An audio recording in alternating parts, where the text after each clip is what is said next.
Alright. Hello everyone. Do we want to see IMO again though? Well, if you don't, get out now.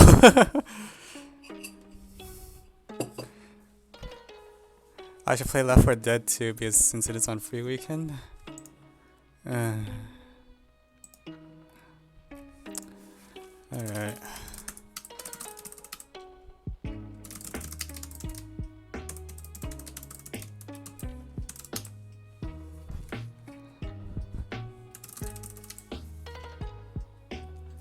Why did that not work?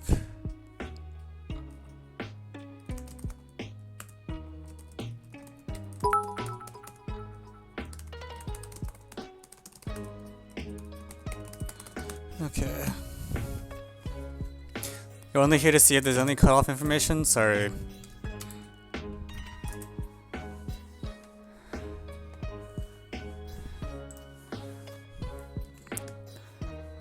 Okay. Alright, one moment while I get my act together, because I'm not ready to start. Oh, jeez, and the poll software broke. That's wonderful. Thank you, 3VT, for the 1.4-bit cheer. Problem request 2019 G8? Oh my god, no.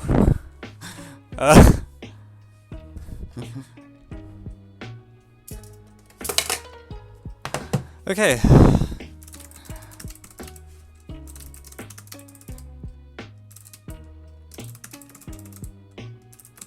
Welcome to stream number 30, the IMO after party.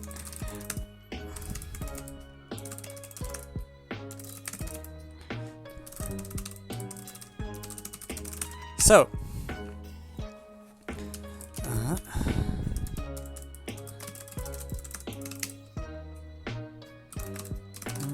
after party.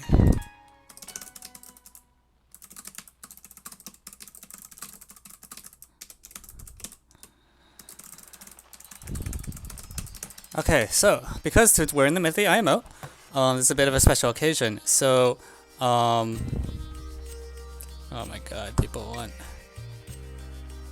I was planning to not do math today because honestly, like, I'm not feeling it. But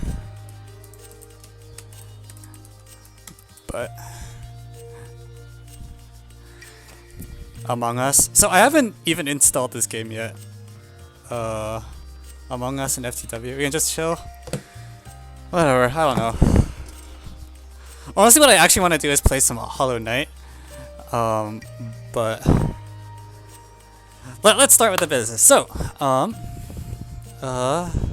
Among Us with viewers. I will consider it if I can figure out how to get the game to download. I have not attempted that yet, but alright, this is gonna go on YouTube, so I guess I should start with a proper introduction. Hi everyone, welcome to the IMO after party. So I'm going to start by presenting all 6 solutions to the IMO, with whatever random sarcastic commentary that is typical for me to do. Well, Twitch chat, which you can see in the lower right corner, and later in the lower bottom, will do their usual thing of complaining how easy the problems are. So, thanks for coming, let's get started.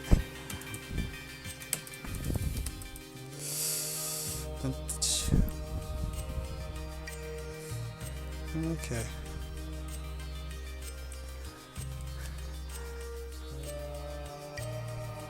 It's the same as Hanabi, you get it on your iPad for free. Okay, so let's start with IMO 1. Alright. If it'll load.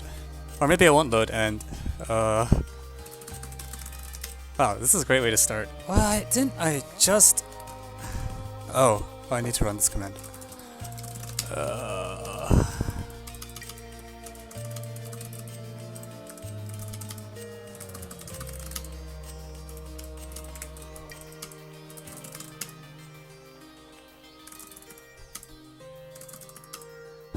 Alright, well, it looks like nothing's working today. That's very frustrating.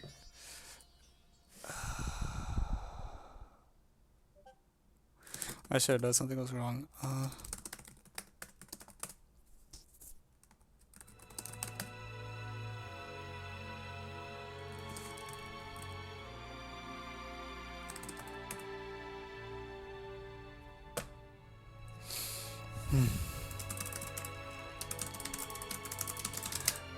Alright, so my write-ups for IMO 2020 have now disappeared, which makes me very sad.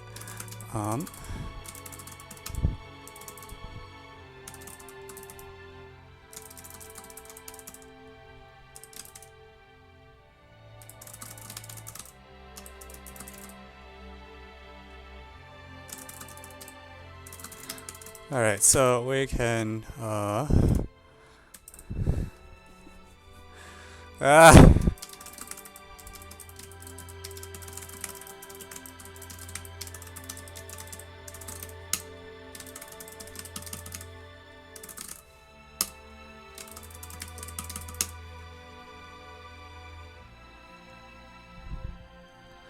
okay.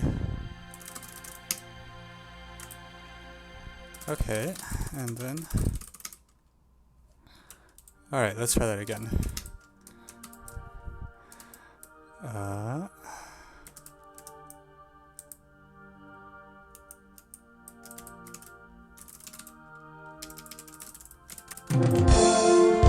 no. Oh my god. What a ways to start the stream.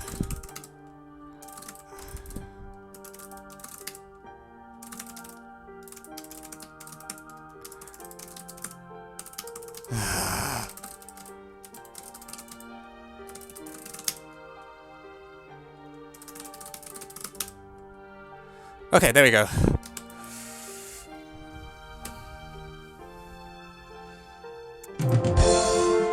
We got the problem statement! Ah, Jesus. That was way harder than it ever needed to be. Okay, so the first thing I want to do is, like, draw the diagram. And this is one of those situations where it's like, oh my god, it's one of these, like, you look at the condition, and, well, it is what it is. You gotta deal with it, so,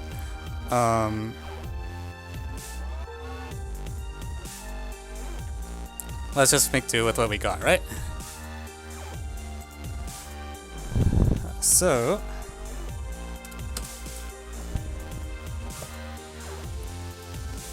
I guess the first thing I want to say about this problem is that when you start trying to draw the diagram, what you quickly realize is that the problem statement is symmetric in A and B. So, I'm gonna make sense, I think, to draw a triangle.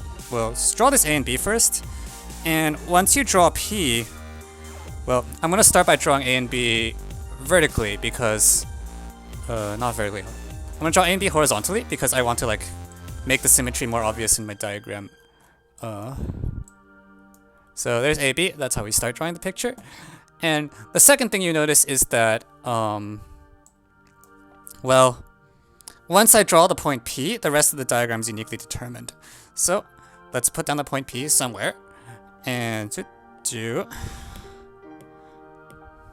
so now I have to actually do some stuff.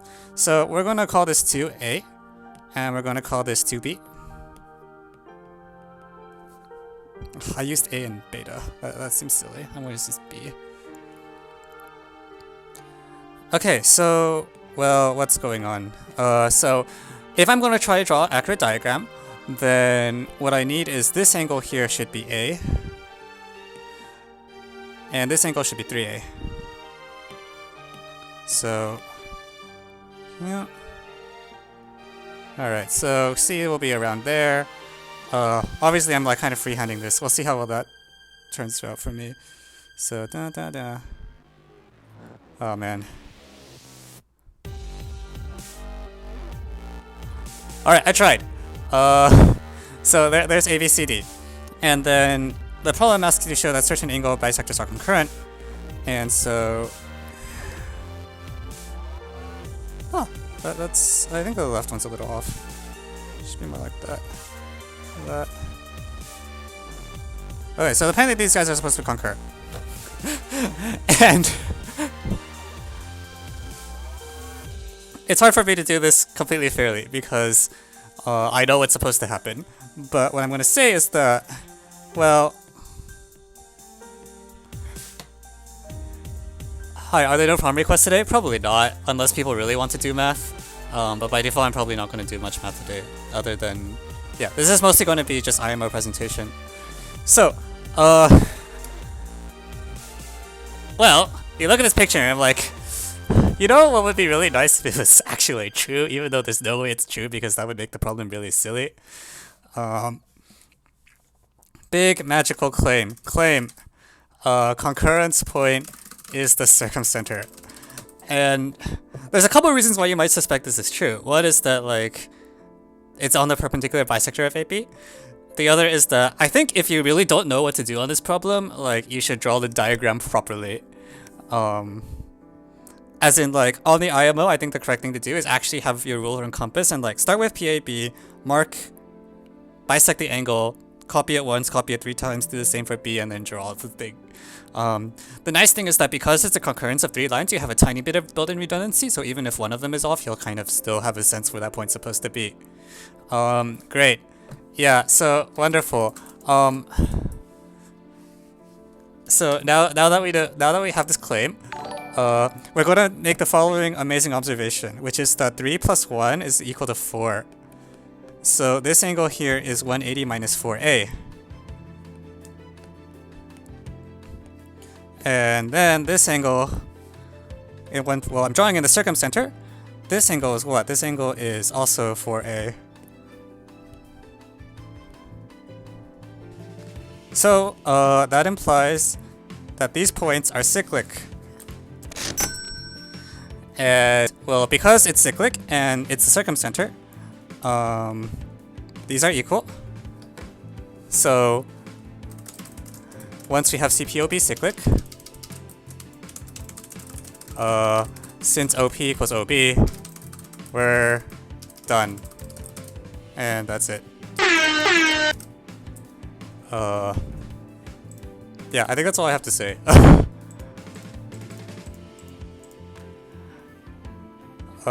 Yeah, so the entire difficulty of this problem is realizing what to do with the point O.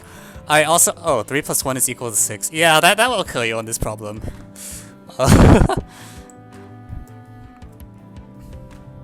Yeah. I think the other thing, well, the other thing that's interesting about this problem, and this is going to be a very common theme in day 1, is that, like, I'll put it this way. This problem did not, remark, this problem does not fulfill its full potential. What I mean by this is that, let me talk a little bit about puzzle hunts. When you have a puzzle hunt, when you design puzzles for, like, say, MIT Mystery Hunt or whatever, there's sort of this general principle that you don't want there to be extra information. Like, you want to set the puzzle to, like, sort of be quote-unquote perfect. And so, for example, when you're writing a puzzle hunt, if you want to give someone a set of items, you always put that set in alphabetical order unless the order of that set matters. If you, like, put it in a random order, you've added in some extra information that you don't need. You don't want to do this because it makes the puzzle less fun. So when you design a puzzle, for example, you actually destroy information so that people don't go around chasing things that are, like, you know, not the intended solution path. Whereas this problem has sort of done the opposite, where because the only fact used about 1 and 3 is that 1 plus 3 equals 4, like, this problem would have been true if I replaced 1 and 3 with 2 and 2, or, like, half and, like, 7 halves, or any other combination. Like, the angle condition each angle condition is 1 degree of freedom stronger than it needs to be. Because the only thing that matters about the point C is that it's supposed to lie on the blue circle. So this is how you can make a problem hard in a very artificial way, by, like, you know, this. Did I look at DP Puzzle Hunt? No, I didn't get a chance. I really wanted to, but I didn't have time. Yeah, so that's IMO 1, where, you know, this problem did not live up to its full potential. And so now let's go on to problem 2.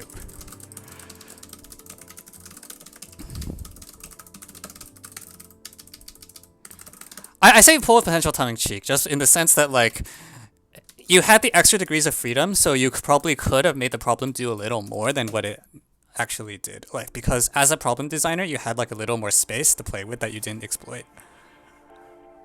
Cool. So I want to tell you a story about this problem. Once upon a time, 8 years ago, I was a little kid, and people were interested in these things called inequalities. And a very long time ago, I came up with the following idea, which was that I'll tell you what it's called. It's called Elmo 2013 Problem 2.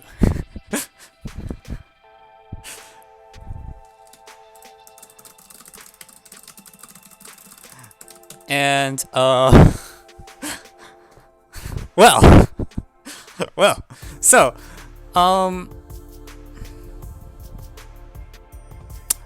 yeah, so what happened when I was setting this problem, this is actually 8 years ago, sorry, I'm lying, because this Elmo took place in June, so this is about like 8 years ago. And the idea was that in the Elmo problem, I had this weighted AMGM idea, where I originally was thinking, well, if I have A plus B plus C times A, this has A to the A, B to the B, C to the C. But, and here's the but, if I put an exponent on this A, then I get RA, RB, RC. And if you choose the value of R correctly, you will get the Elmo 2013 problem. That was the idea. I was like, not only can I take this weighted AMGM, but I can push it one step further and, put this exponent on it and then spin it. So when I saw this problem, I was like, aha, it's back. And so what I wanted to do was, I want to use weighted AMGM where what you do is, I want to say cyclic sum of A plus 2B. I was like, this has to be it. I have these denominators, and so what I'm going to do is I'm going to put some weight here, and then I'm going to put some weight here, and it's going to be wonderful. I'm somehow going to get something less than or equal to 1 on the left-hand side. Somehow. And on the right-hand side, if I can get A to the A, B to the B, C to the C, D to the D, that's it.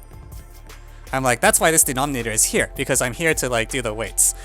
So I tried this for a while. And the problem when you try this is that, here's the thing, let's say I put let's just say as an example, I put what's the word?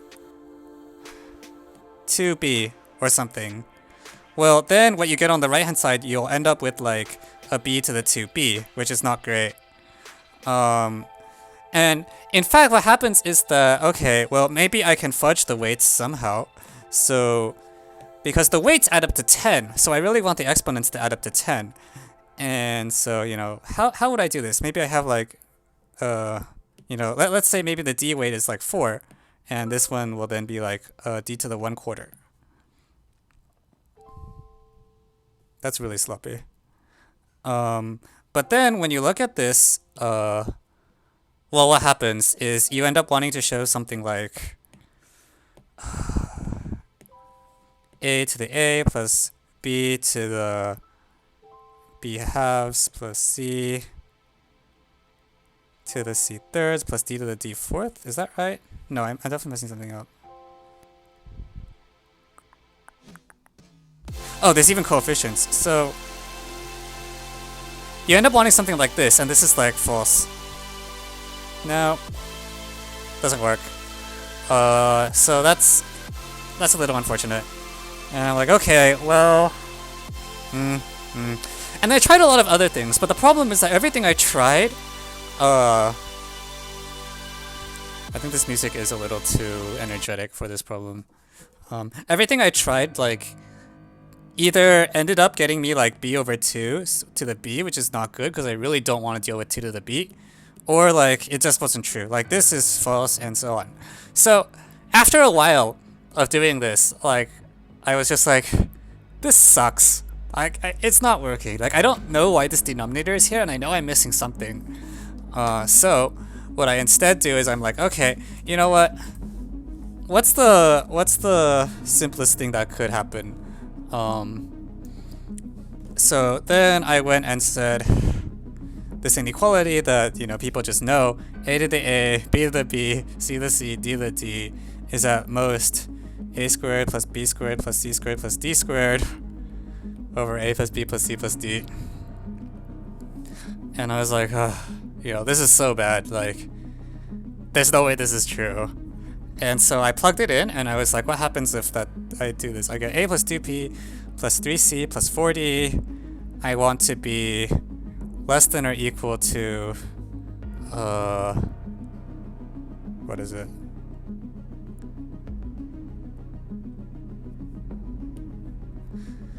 So at this point, you homogenize it, so it's degree 3. And on the bottom you get that.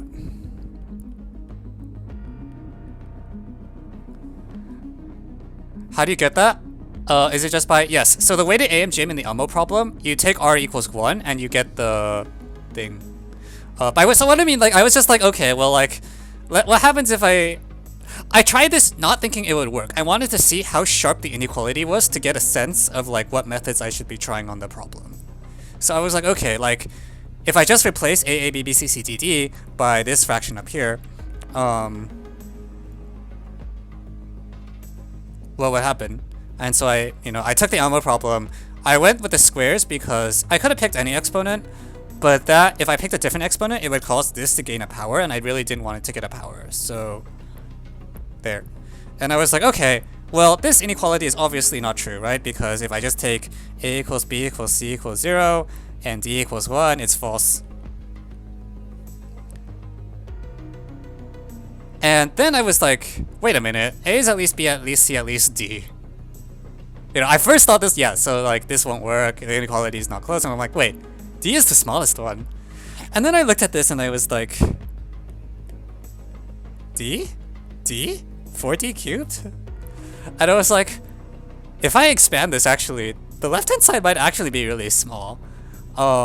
Because you look at it as like, you know, my counterexample was here, but if I sort them, it goes the other way. Like this 4d, this d, it's like, that left-hand side is really small. The other thing is when I set them all equal, it's 40 versus 64. So that's when I was like, maybe this is not that far off. Maybe I can just expand and see what happens. So let's expand and see what happens.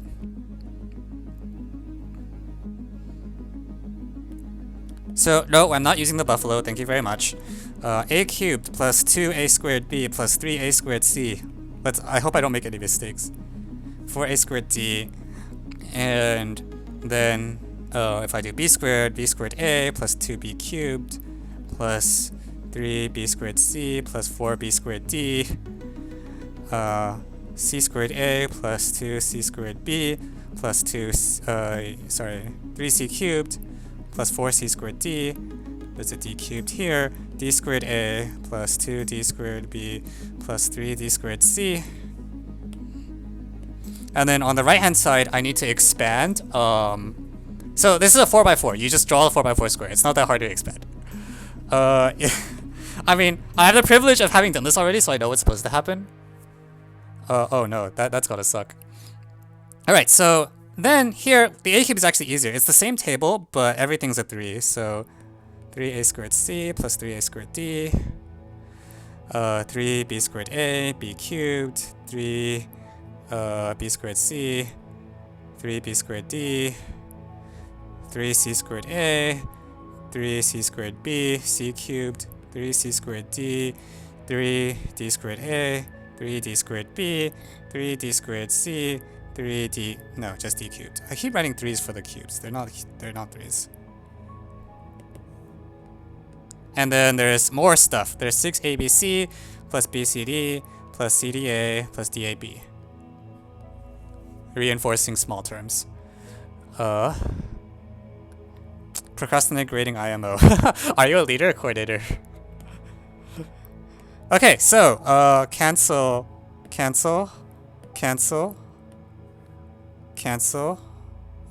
There should be a 4 here, so this should say 4.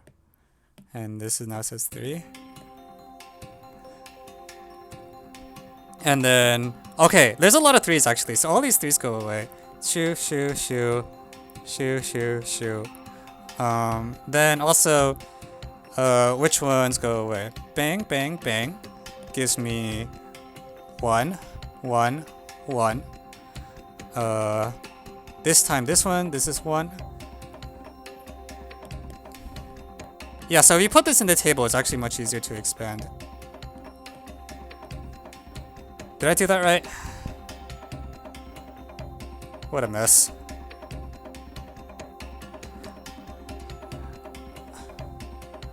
Alright, so yeah. If I did this correctly, what's left over, I was like, oh, there's actually not that many terms. So here, there's a b cubed. I'll put them in the same places in the table so it's easier to see. And now I'm looking at this and I'm really eyeing it suspiciously because d is the smallest one. This is not, your intuition from symmetric inequalities is flipped here. Where when you do symmetric inequalities, you're scared of d cubed. But here, d cubed is a good thing because d is known to be the smallest one. There's 6 ABC plus BCD plus CDA plus DAB. And then which terms survived the explosions? All the cubes died off. There's like... which things are still alive? The stuff on the lower left, right? So there's 2b squared a, 2c squared a, 2d squared a, c squared b, d squared b. Where's the last thing? A squared b. So, then I'm just like, okay, well, you know, there's so many D's. There's D everywhere. D, like, left hand side just has D. So let's just do this. Pew. This is 1 now. That's done. Let's take this and nuke that one again. Let's take this guy, nuke that guy. This guy can kill that guy. This guy can kill these 2 guys. This guy can kill that guy. We're done! And then these extra terms are just positive. We don't even need the mixed ones. So, this happened, and I was like, huh. What I wrote down in my notes is, I must have fake solved. I'll come back to this later.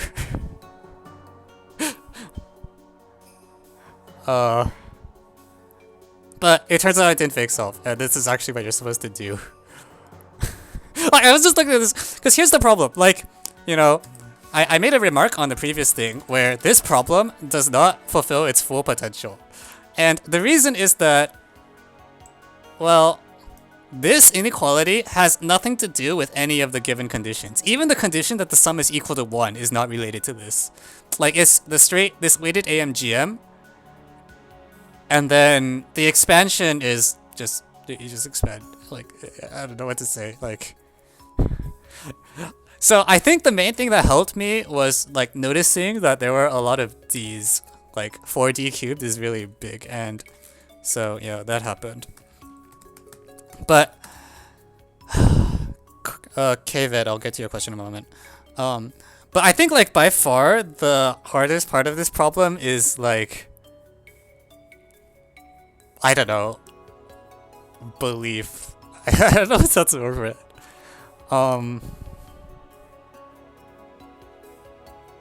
I don't know. Honestly, like the reason I tried this is because I was fed up of the weighted AMGM not working. And I like...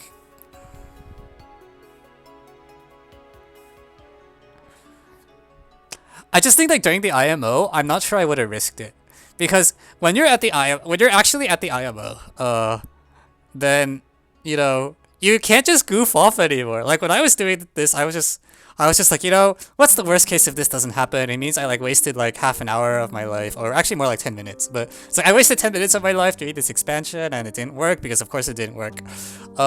If you're at the IMO, you know, you don't just throw away minutes of your life, because those 4.5 hours really, really matter. So yeah, it would be funny if it worked. I honestly had the same thought as I was expanding it. I was like, if this actually works, then I can make fun of the problem selection committee. Yeah, so... We did it, team!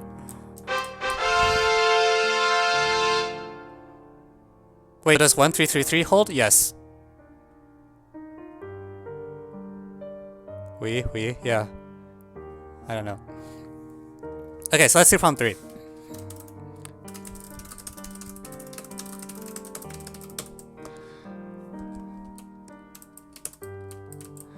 Alright,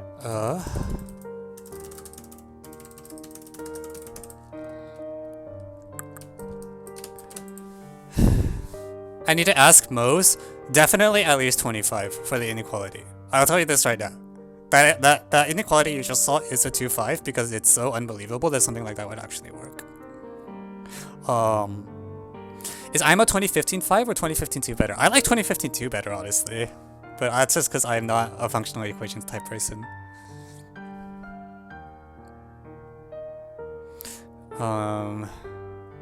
Yes, yeah. I mean, here's the thing. It's the IMO. You guys don't need to argue about the problem difficulty now. You can just wait until the results come out and then make fun of the people who got it wrong. Why does the inequality at the top hold? It's weighted AMGM. Okay, I better actually explain it. What happens is by AMGM, cyclic sum of A over A plus B plus C plus D times A. Why did I write 2010 2 as 25? I downgraded it to 20 recently. No, I didn't say who didn't solve it. I said make fun of the people who got their prediction wrong. You don't make fun of the people who don't solve a problem. That's actually mean. But the people who are going around saying that this problem is like a high school honors problem, you can make fun of them. That's fine. Yeah, so by weighted AMGM, this is at least that. A plus B plus C plus D, and that is 1. Sorry, yeah, when I say the people who didn't get it, who got it wrong, I meant the people on the predictions thread. So don't make fun of the people who don't solve it on the contest. That's actually very mean.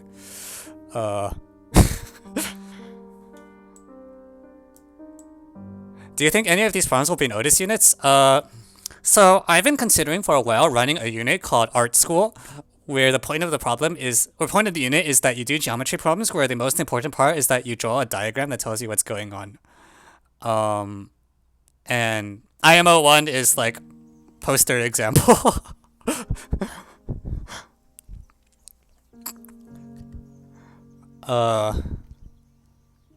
TSTSD 2099. I feel that one's actually kind of hard though. Yeah.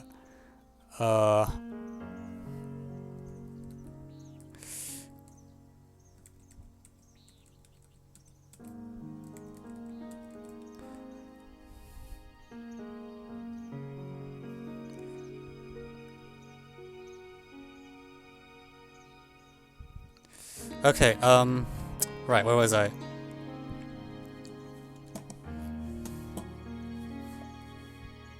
Okay. So, IMO 2023. So, I have to say, I was spoiled a bit on this problem, because I was surfing the forums before I had solved this problem, and then I saw a post from, I think it was Yoni. Thanks, Nuke Launcher, for the 30-bit cheer. And the post said, chaotic evil. Number 3 is NT because 1 plus 4n equals 2 plus 4n minus 1 equals so on. And I was like, oh, are you serious?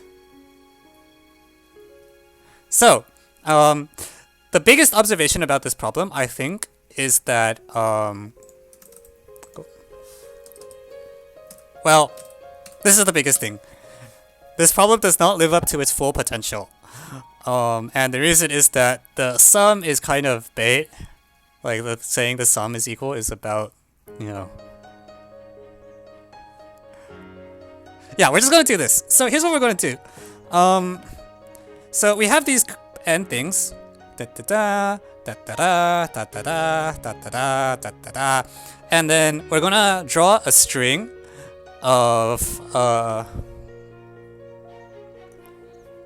like, for example, if I have 1 here and I have 4 in here, so this is like color 1, this is color 2.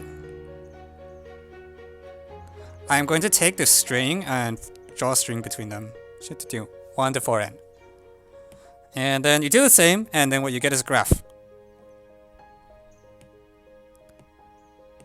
And maybe there's like another one, and then, I don't know.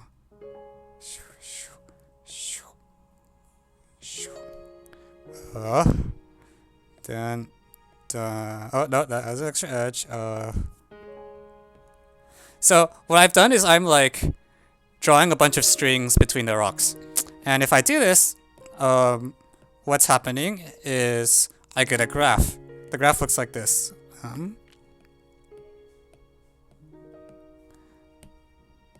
Okay, boink, boink, dun, dun, dun, okay, so, that's what's happening, and what does it mean to put it into two piles? That means I want to take the strings and put them into two different categories such that, every, what is it?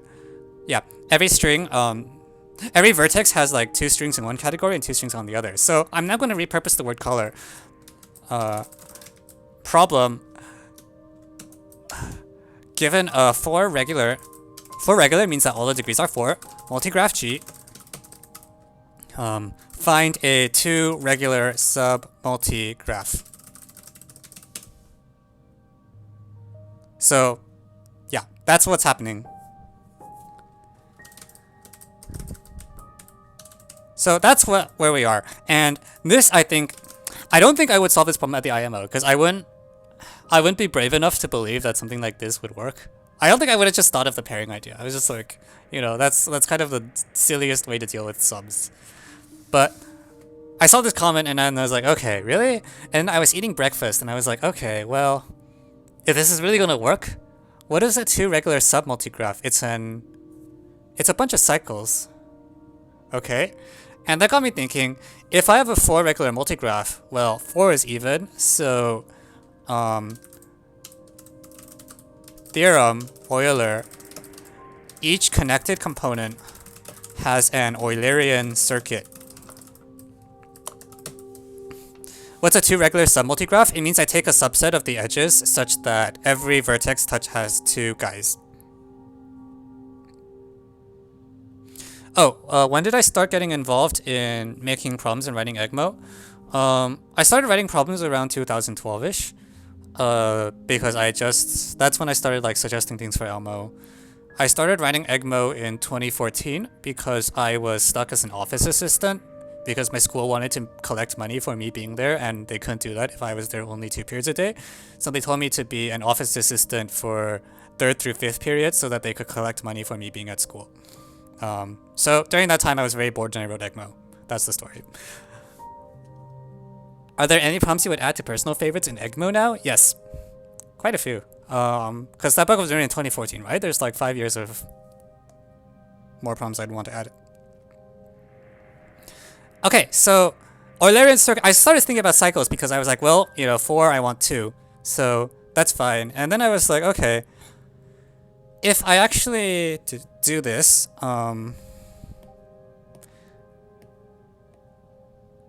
if I have an Eulerian cycle,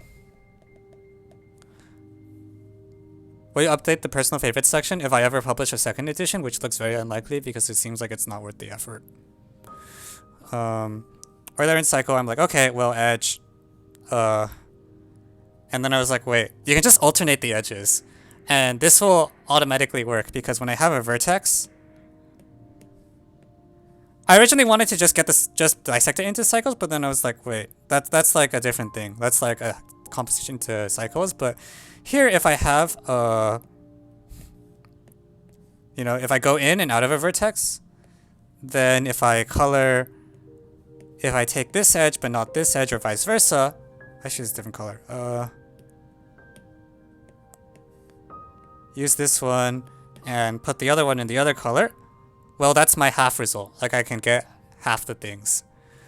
And then I was like, well, okay, well, what if there's a self loop? Like that will mess things up, right? If I have a self loop like this.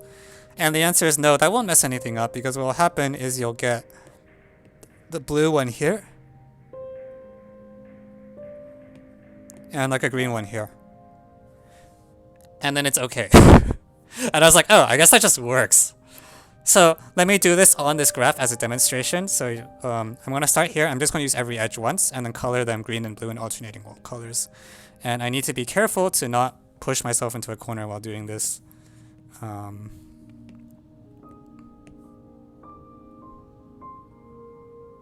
So that's blue.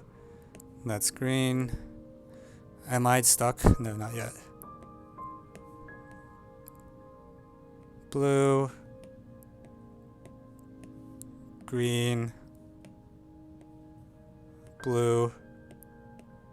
Green. Blue. And there you have it. Now I have the desired thing. This is the opposite construction as the code versus problem. Is there a good explanation for that? So I didn't actually read the code versus problem. What exactly is it?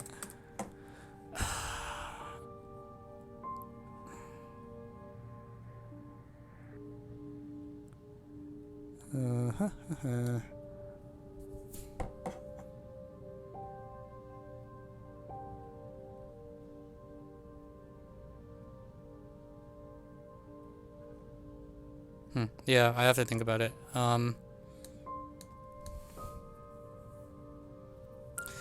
Is that an elephant? There's an elephant. What's the motivation for considering graph theory? Oh, I don't think it's considered graph theory. I think the motivation is called, let's just hope that I can do this pairing argument. And if you interpret the pairing argument, if you say, what am I trying to do? I mean, I drew this picture with the strings, and what I'm trying to do is I'm trying to take, like this is, the graph theory is a translation. Yeah, the motivation is called the drawing on the left. Like, I have these pairs. Still not sure what graph you take so the weights are the same for the partition. So what I do is I take all the pairs, like 1 plus 4n, I draw a string between them. That's an edge. And then if I have like, here, I'll draw another one. 2 and 4n minus 1. These two rocks, I draw an edge between those. And yeah, how does one expect this to work? I don't think I would expect it to work. And I think that's what's so interesting about this day one, is that all three problems have this property where, like, I feel like I don't have any reason to expect a priori that this should work. Like, leap of faith, I think, is a good way to put it. It's just like, I'm going to gamble my time at the IMO on this claim that might not even be true, but would solve the problem if it was true. And problem one less so. Problem one's a little more motivated because at least in geometry, like, you have a diagram. Like, you can draw the diagram and say, oh, look, it is just the circumcenter. Wow. But like problem two, I don't think there's any reason you expect that. There's no conceptual reason to expect the weighted AMGM to work. And for this problem, I think there's no conceptual reason to expect the pairing to work, except for the fact that the problem is really hard to do otherwise. Like, addition is just really hard to deal with. When you do problems like this, there's a whole field dedicated to, like, addition, like additive number theory, like this sort of combinatorial addition. Let me give an example. On the Math Prize for Girls Olympiad, the most recent one, so like last year, there was also a problem that had this flavor. Let's see if I have it. 2019-4, right?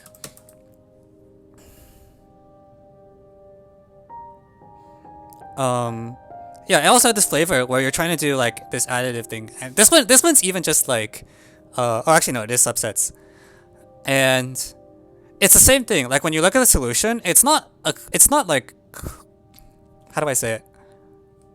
There's no deep facts about addition used. What they're doing is, it's actually a pairing argument. It's sort of a pairing argument. What they do is, like, for each addition, they like,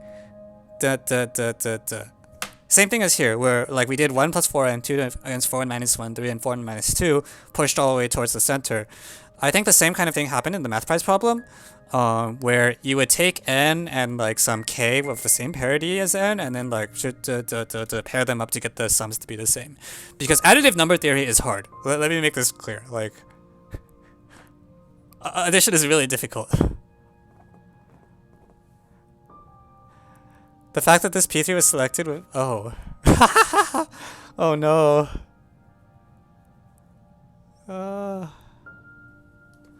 Okay, data calculator, can you like chill slightly? Oh wait, that's a shout out. Sorry, I'm rejecting that shout out. Yeah, no, like, additive number theory is also just hard. Like, graph theory is just that strong. Well, I just don't think the idea is graph theory. I think the big surprise is that you do a pairing. And in hindsight, like, I think what I should have thought is, what else am I supposed to do? Like when I was thinking about the problem, it felt like this thing where like there was just no plausible algorithm. Like it didn't. When I was thinking about it, I was just like, how are you going to do this? Like there's no plausible way to like deal with addition, and so you're supposed to like.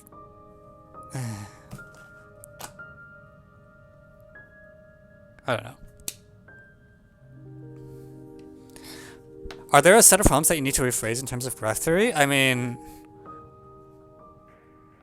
I'd have to think about it. There's like a few I can think of, but like, don't think of it as a graph theory problem. That's like not the takeaway from this problem. The takeaway from this problem is the addition, like to deal with the addition by a pairing argument. And then you interpret, when you interpret the problem, you're like, the graph theory words don't matter. This is what I'm trying to say. Like, you get the graph, you read off the graph theory statement from what you end up with. The problem gives it to you once you push it the right way. Yeah.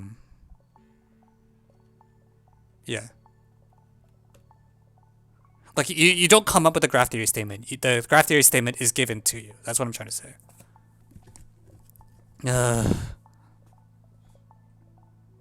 No. Shout out rejected. Okay, so let's go into problem 4.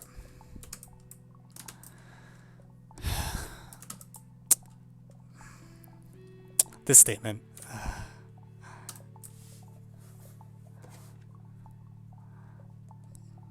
So, this is a problem that appeared.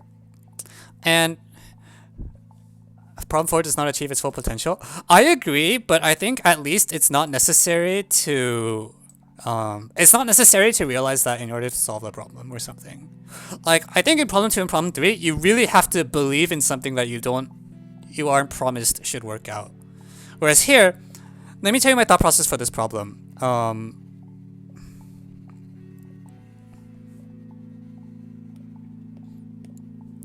The thought process is like n squared. Like, why is n squared? Like, this problem statement has nothing to do with... There's no reason that this statement needed to have n squared in it a priori. Like, you're like, okay, well, there's some number of cable cars. Why should the number of cable cars be a square? That's like... Why? So... Here's what we do. We're gonna draw a square. And I guess I will, yeah, I'll elevate the square. Why not? So, welcome to Mount something. I'm not sure what. The slopes of Mount Inequality, I guess.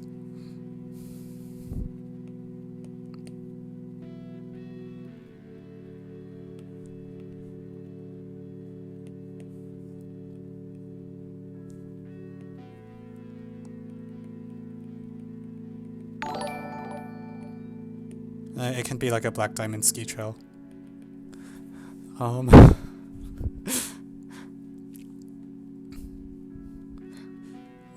don't know. I just was like, it's on a mountain, right? I was like, we should name the mountain.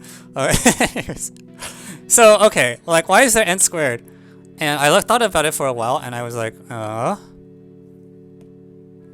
what construction would work? And well, now that I put it in a square. Let's just make the cells. So this is, I think, the hardest part of the problem, is to come up with this. This is a construction that works. And it's why, like, when I drew in a square, I was like, okay, I have this grid, and then I drew in the grid itself, and I'm like, oh, this is actually a construction.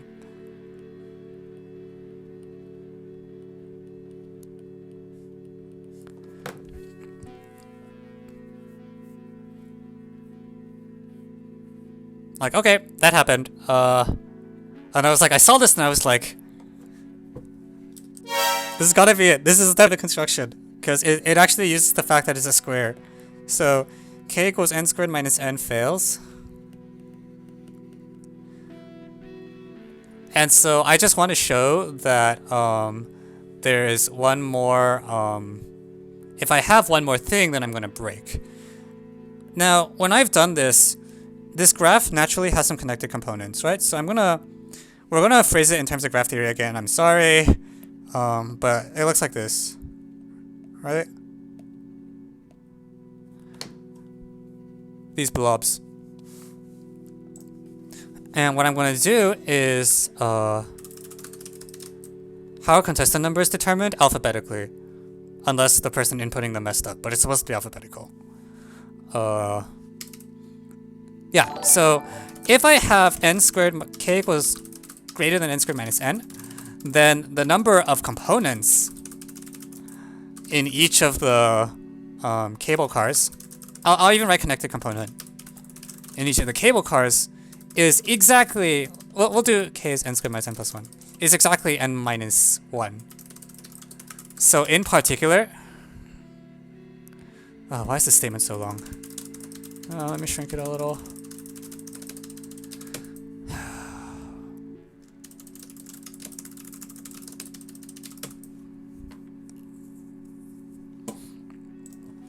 So in particular, like, some component has size, some red component, let's say, has size at least n plus 1, strictly greater than n. So some red component has has 2 or more vertices in each blue component at the end.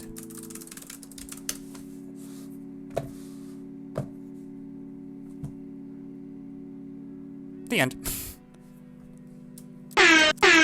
So there is one thing about this problem that I found really strange, which is this condition that a cable car which starts higher also finishes higher. As far as I can tell, this condition is extraneous. Like, it's not extraneous in a way that hurt me. In fact, it's actually helpful. Are you taking undirected components? Yes. I guess maybe this is why. Like, basically, each of the because of this condition, like, each of the components is just like an ascending path. Like, it just goes up. Yeah. There's no branches. Like, every component is actually just an ascending path. It just goes up. That's it. So you don't have to think about connected in a directed sense versus undirected sense, because they just all increase in height. You're taking almost as long as the IMO team that did not see the problems beforehand. Well, I'm trying to motivate the solutions. Why exactly n minus 1 components? Every edge you add decreases the number of components by 1. Shout out to IMO6 from Satsidhark. There's another Bizwadev shout out. I'll take the V-Bucks. Yeah, but every component decreases by 1.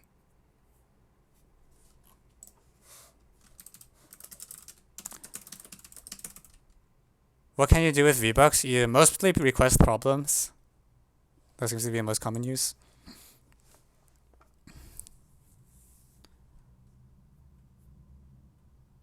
Oh, what can I do with V-Bucks? Oh, nothing. Not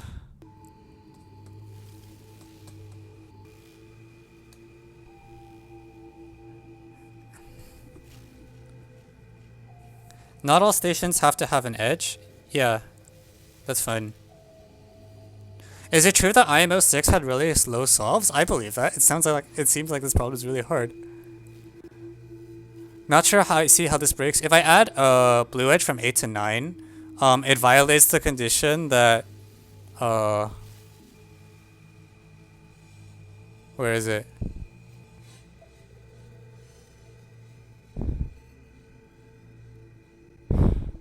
Yeah, there's k different starting points and k different finishing points. Yeah, higher to higher I think is... It's useless, but I'm not mad about it because I don't think it hurt me, right? In fact, it actually makes your life easier by narrowing down the construction search space. And once you find the construction, you have a pretty good idea what you're supposed to do. Like, extra information can both hurt or help you. Like, in this case, I think it helps you, on average.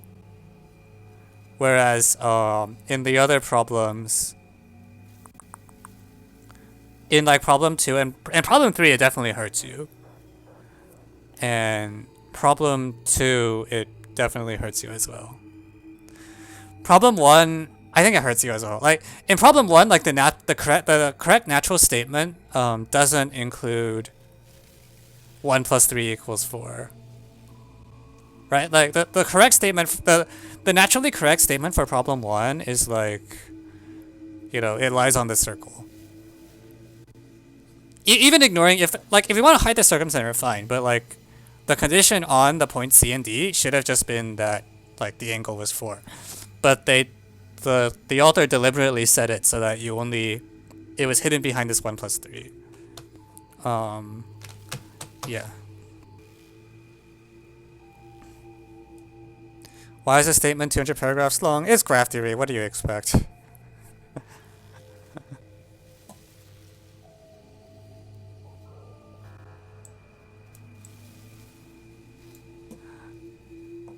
Okay, let's go on.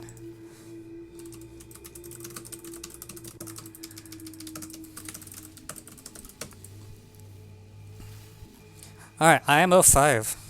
So here's what's up. It's mostly not combo, I think. Does problem 5 achieve its full potential? I think there's no obviously extraneous information, I think is what I would say.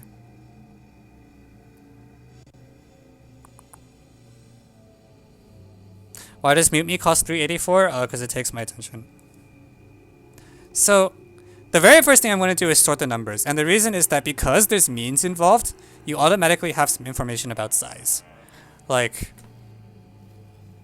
you know, there's... Like, I expect size to definitely do something. The second thing I'm going to do is say... Actually, let me worry about that later. So, like... In particular, this idea about size will immediately tell you that something is up with a1 plus a2 over 2.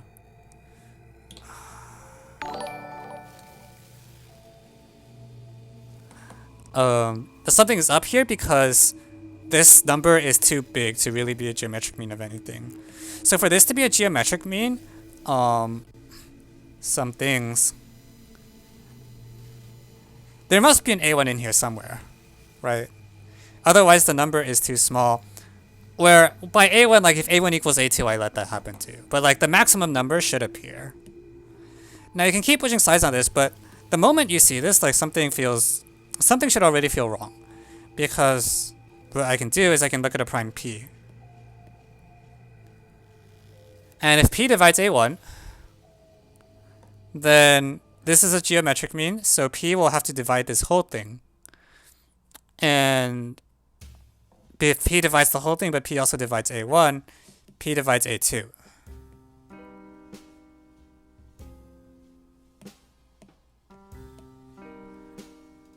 So, conclusion, like, p divides a1 implies p divides a2.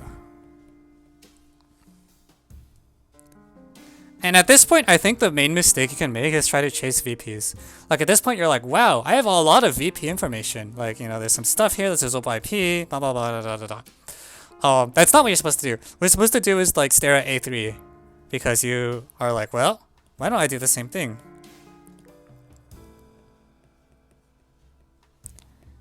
And this thing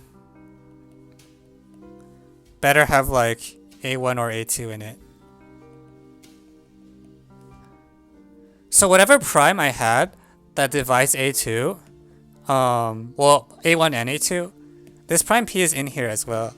And so p divides this whole thing, but p divides a1, so you get a3.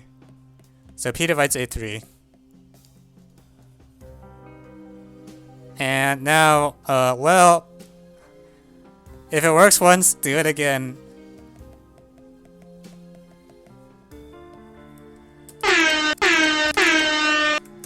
So I repeat, and when I repeat,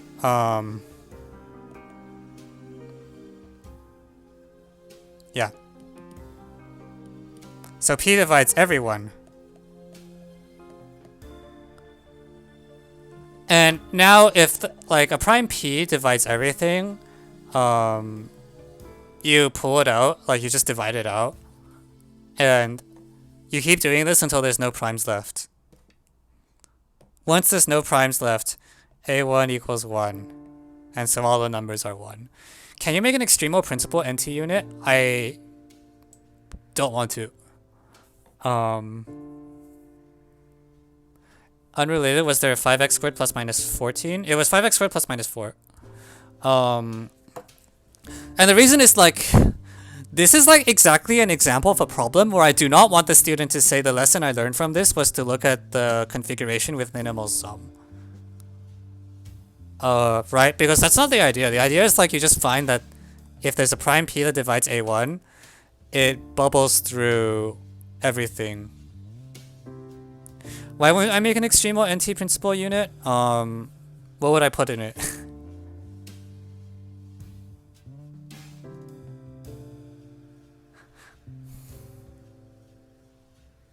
Like the problem I have in the extremal with extremal is definitely not this problem. There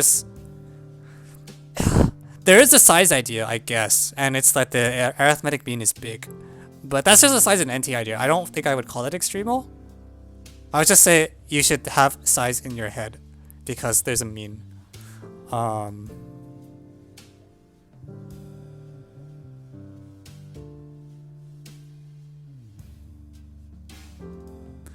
That weird combo we did in stream once. I don't know which one you mean.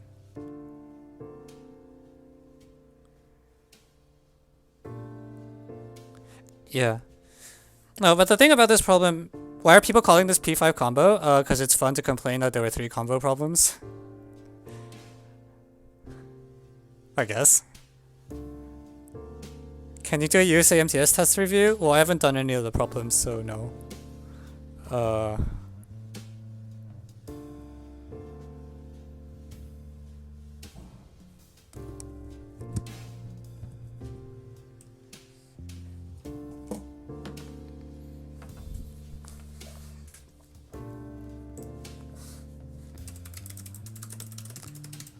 When I mean the deadline is over. Or, like, I haven't looked at the... Oh, I see. You want me to look at the problems.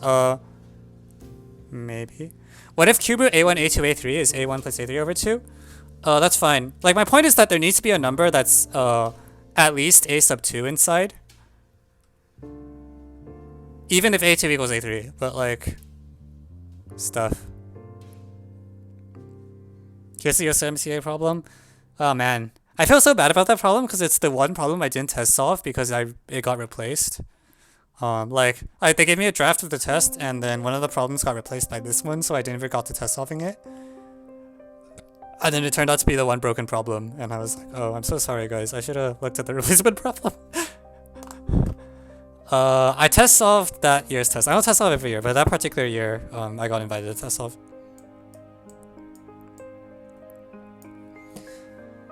Alright, let's do the killer. You're hoping I would try it and fail and wonder why.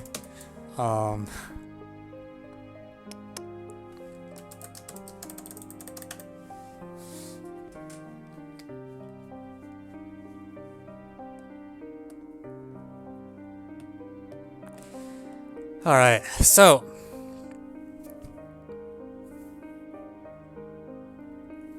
This problem is so hard. Yeah, I like problem 5 a lot too. I think the result was like very fun to prove. I have a hard time judging its problem difficulty of problem 5 because I was spoiled on it because I'm coordinating that problem.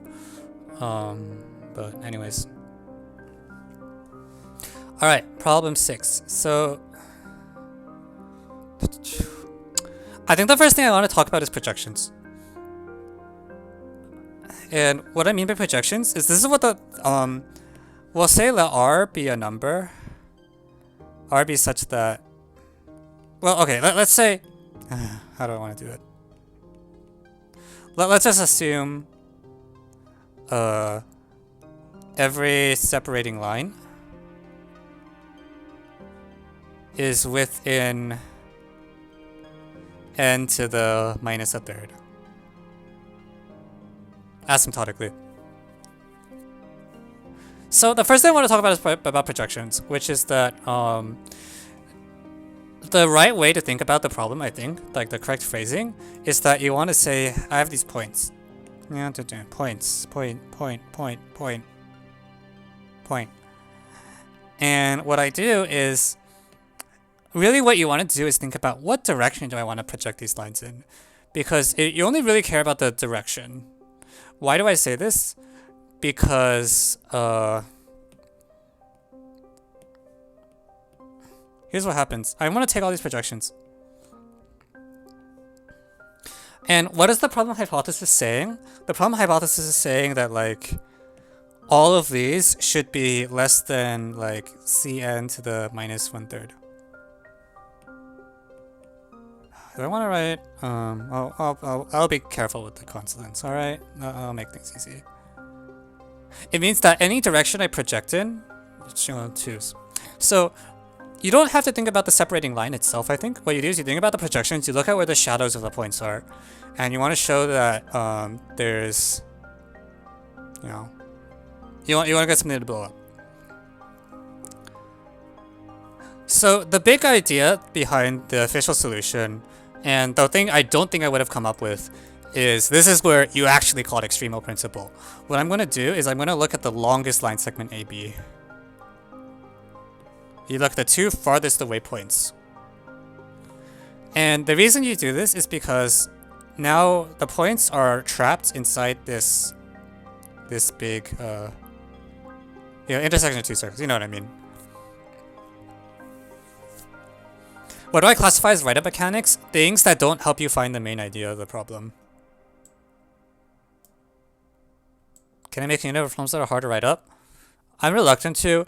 I think like in Olympiad culture, very often people use hard to write up as a euphemism for hard to work out the details.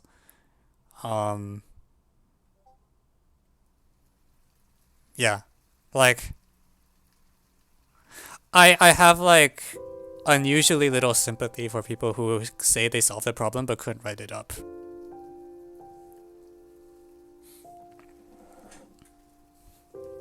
I know, like there are cases where these exist, I think, but they're a lot rarer than expected. People in correspondence get Discord, yeah. Most people are correspondence because I can only give so many lectures. Okay, so back to this. So we're taking this big segment, and the perk of taking the big segment is that you know from the problem condition that there's a point whose shadow is like every so often. Like the shadows are all close, so there's tons and tons of shadows that are here.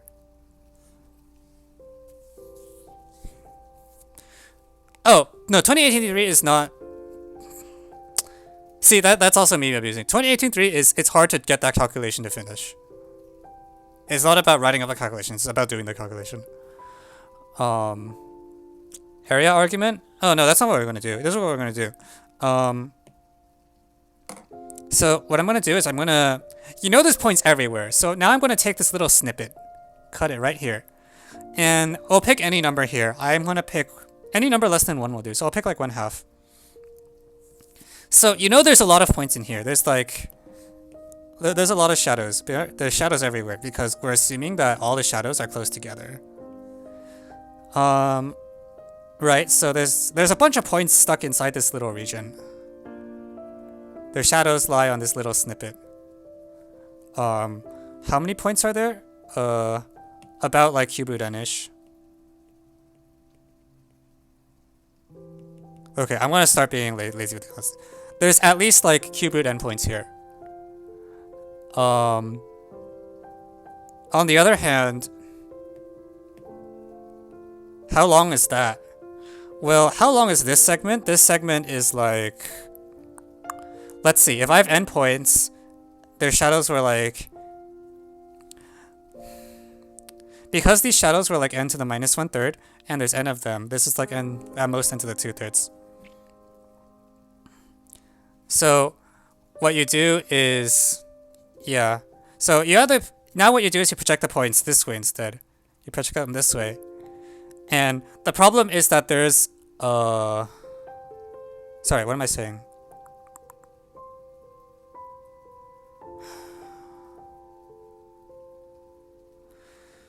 Okay, well, let me say what this thing is. This length here, this purple guy, has length equal to root. If I call this radius r, let's just call it r. R squared minus r minus 1/2 squared. So when I simplify this by the Pythagorean theorem, the extent of all the geometry I'm going to do this problem it's like, shoot, what is it? R minus a quarter.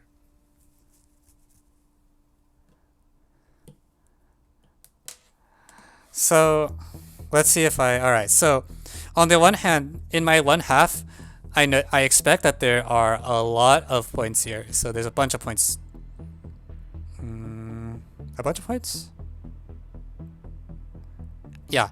And on the other hand, this one is also long. Wait, that's not what's supposed to happen. Yeah,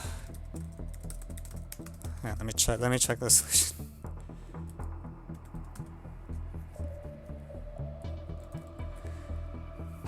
I remember this is what you were supposed to do.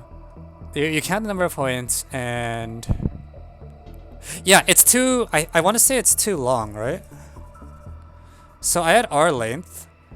I want the radius actually to be big. I assumed this was the biggest length possible. So it's like there shouldn't be enough points. How long is R? I have n points. The shadows are all n to the -1/3 long. Why do I have a lower bound on R? Why do I have an upper bound on R? I want a lower bound.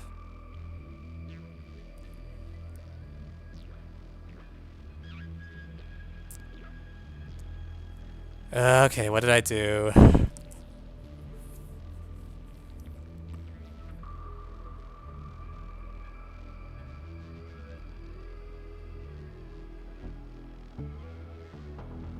Blue segment is not that long if the circles are small. Well, the thing is, I want the blue segment to be long though, right? Am I flipping it? It's like I want the blue segment to be long, so there's a gap. What am I doing? No. Oh, I see. The blue segment is not long enough. Fine.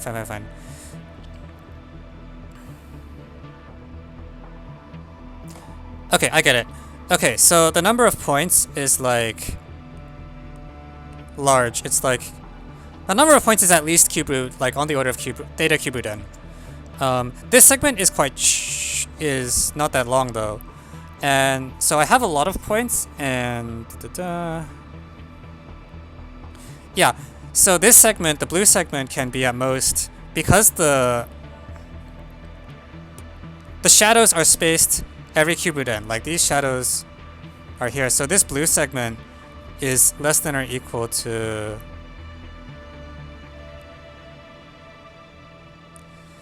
okay, wait. I'm flipping every sign. It's just exactly the kind of thing I do. So where's the theta cube root n coming from? This tiny segment here is a segment of length half. There's like a 1/2 length here. So because the shadows are close together, that means you need like omega. Yeah, I'll write omega. Honestly, when I'm doing my scratch work or something like this, I just leave out all the Greek letters. Just write like cube root n. So there's a lot of points here, and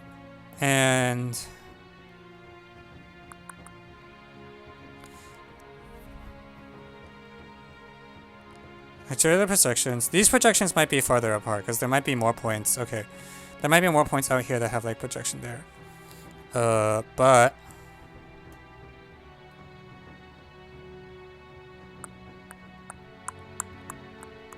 what am I doing?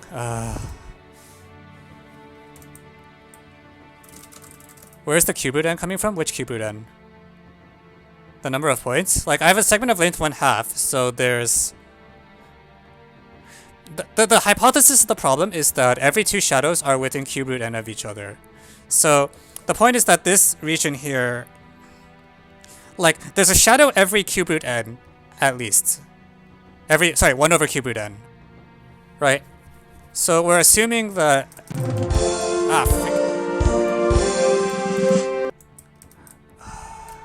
right.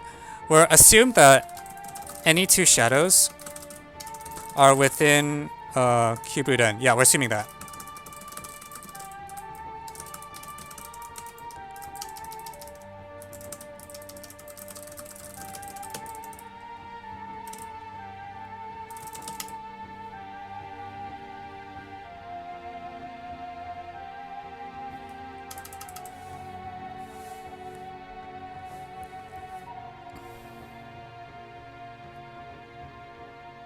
We're assuming we're done with the problem?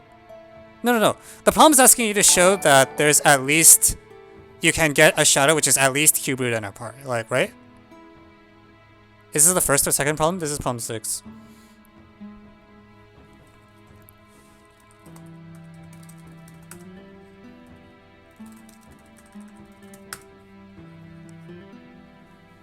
Oh, this is the last... This is problem 6 of the stream because I've just been doing IMO 2020 and it'll be the last one, I think.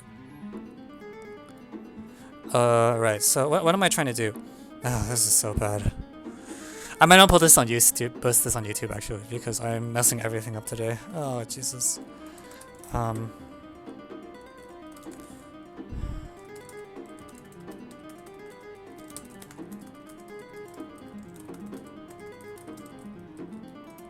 what did I mess up?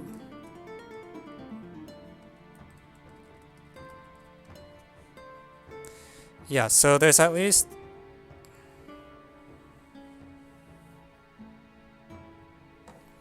Okay, so this one is at most...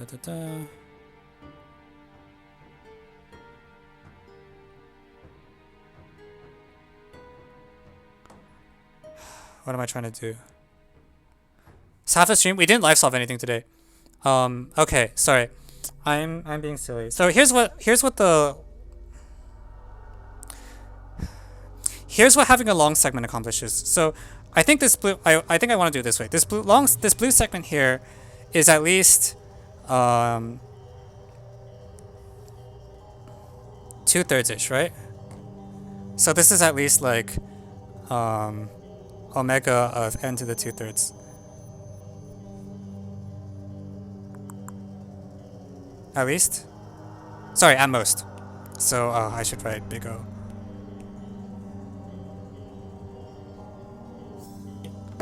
Okay, there we go. I see what's going on. So this blue segment is at most O of n to the 2/3, right? By Pythagorean theorem. The blue segment is not that long. There's a lot of points in this region. So what I want is some of the points in this region to have shadows on the blue line that are close enough together. And here's why. When I look at 2 points in this critical region on the left, their shadows actually cannot be very close. Right? So you might imagine maybe the shadows are close. So what does that tell you? But there isn't. And the reason is that we picked this guy to be less than or equal to 1/2. So because the region is so narrow, all the shadows have to be like, these have to at least be √3/2. So here's what happened. I narrowed the strip because the shadows to the x-axis are close together. There's a lot of points in here. There's cube root n points in here. Also, because there's shadows all the way along AB, this whole radius is at most like n to the 2/3 ish. So this blue segment is pretty short. Not pretty short. This blue segment is not too long. I have a lot of points on a not too long segment, but the corridor is so narrow that the gaps between the shadows have to be pretty big. The gaps between the shadows in particular need to be at least like √3/2. And so from that, so you have, so the blue segment is length about n to the 2/3. There's n to the 1/3 points, and the shadows are at least √3/2. So like 1, quote unquote, apart.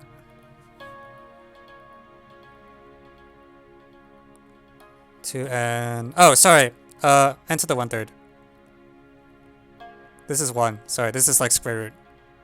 So R is 10 to the 2/3, so this segment is at most n to the 1/3. There we go. And that'll do it. So this is, yeah. The length of the blue segment is too short to accommodate the shadows being √3/2 apart. And once I push the constant c sufficiently small, this will work. Man, what a mess.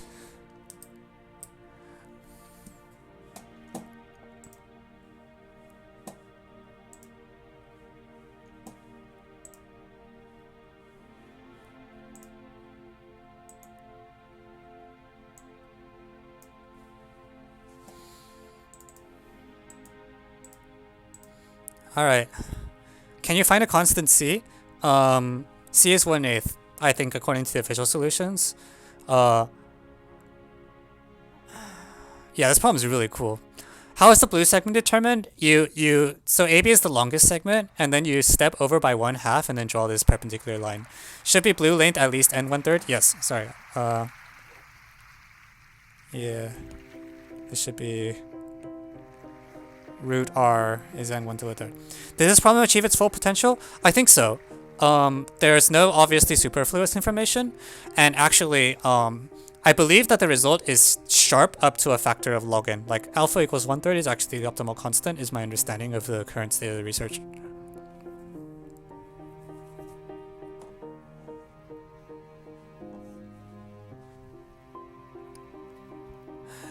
Didn't people say that, why must cube root n dots be left of blue?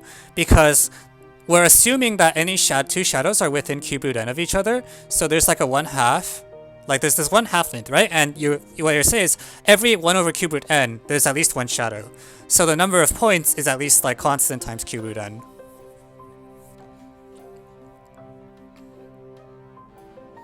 Doesn't it say the Mohs document is for fun and people shouldn't take it seriously? Well, yes. That doesn't mean people are going to listen to me. When are the results released? When the IMO finishes, I guess.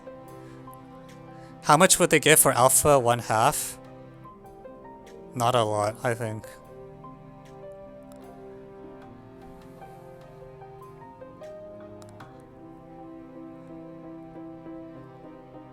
Almost. When will Spring apps open? Oh, I don't have Spring apps. Like, there's just the rip. There's just the...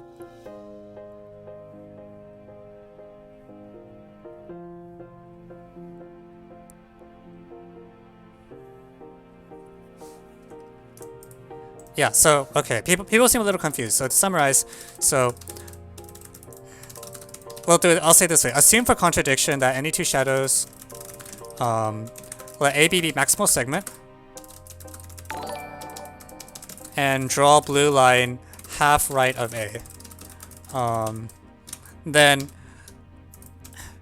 we encounter a shadow every cube root n. I'm just gonna leave off all the constants. So at least n to the 1/3 points of S to the right, to the left. On the other hand, AB is less than or equal to n. You know, you can keep encountering shadows, but you only have so many points. So this is n to the 2/3, and by Pythag, blue segment is at most n to the 1/3. But the big important thing is that when we take far points in our trapped region and project them onto blue line,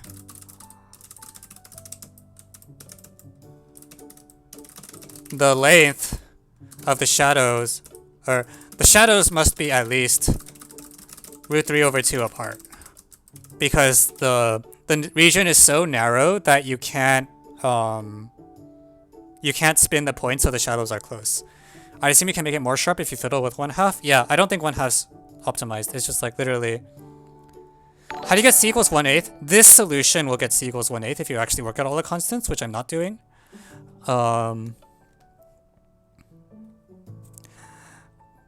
But log n, I don't know. That's just something I heard secondhand.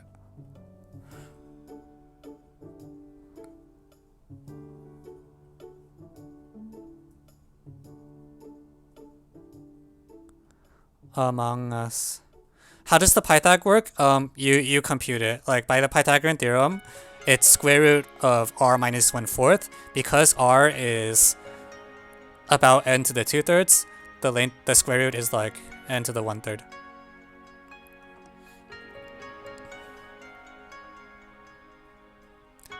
Yeah, the C should appear everywhere. I just like dropped all the constants, like because I'm only interested in the asymptotic. Oh my god, geometry scribble, really?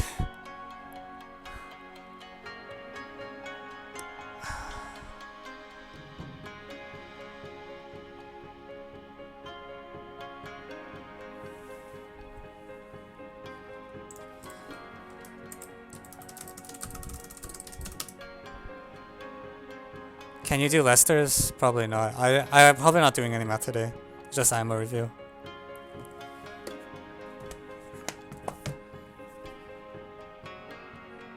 What is R? R is the length of AB.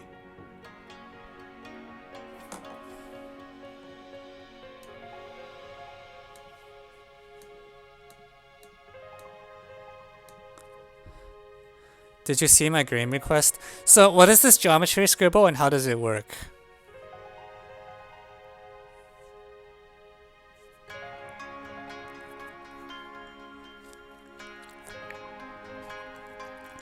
Do you read much undergrad math or purely focus on contest math? I probably do more contest math now than like actual math. My life is kind of weird. I'm a PhD student, so I shouldn't be looking at undergrad stuff anyways. I should be looking at the grad stuff. But I don't do it as much as I should, or at all. What is my favorite undergrad math book other than Napkin? Oh,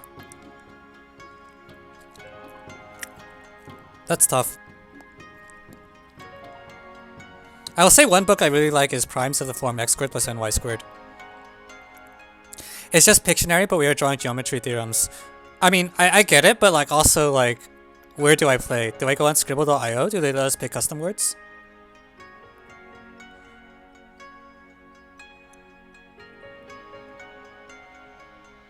I can send a link? Okay, send a link.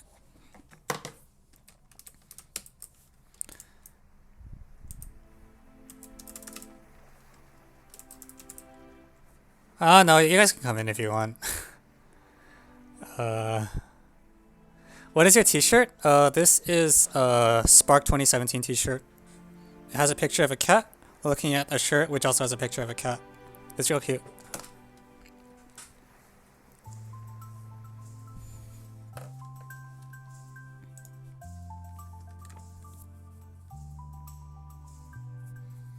Alright, so where's the scribble link?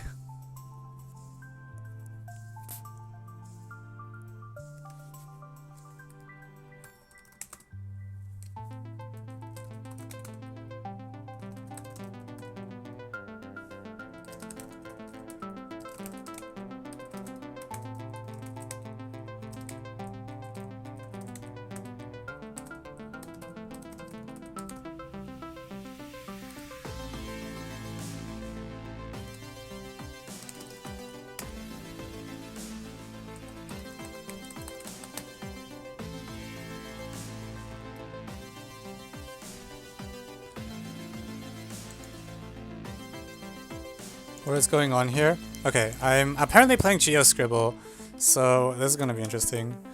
No.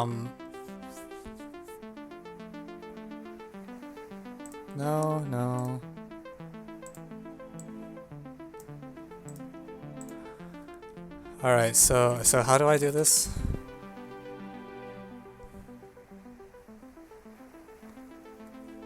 No, I really should have the URL hidden.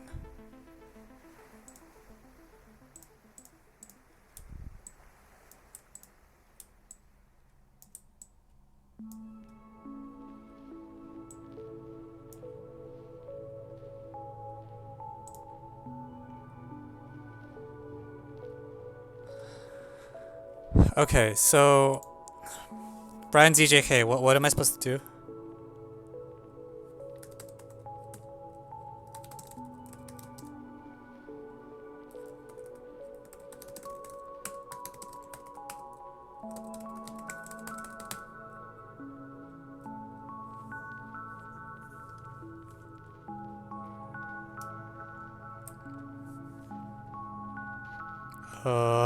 What's going on? Help!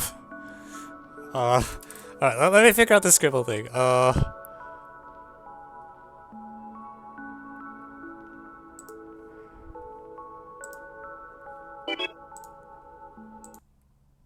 Oops.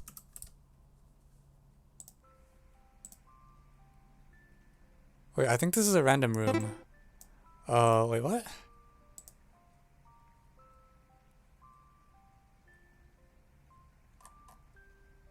Help. VRN.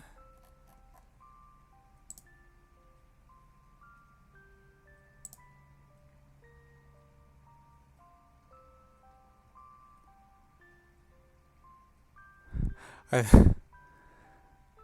okay, help. Someone figure this out!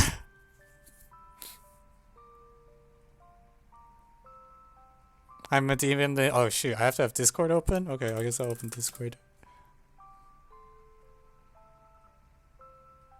Discord.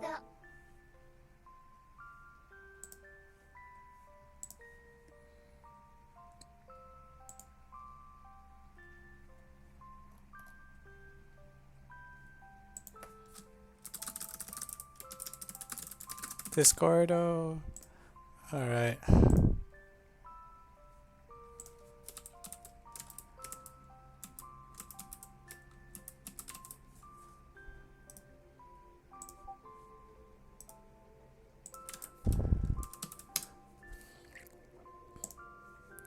Okay, I believe I am in.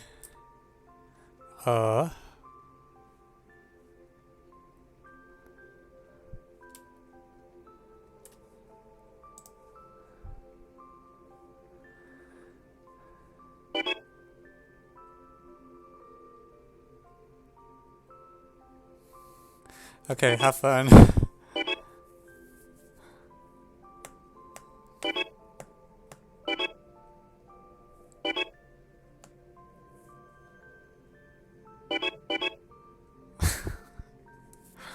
This is so goofy.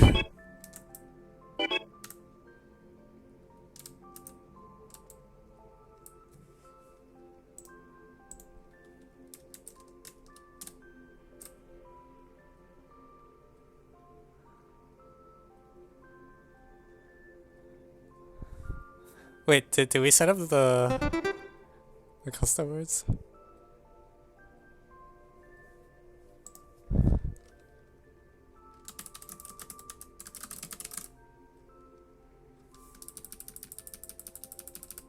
Oh, this is so hard to spell.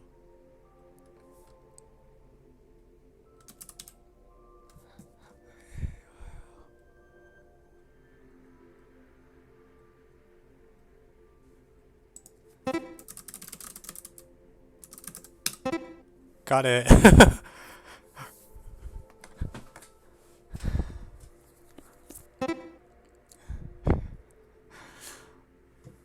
Hey.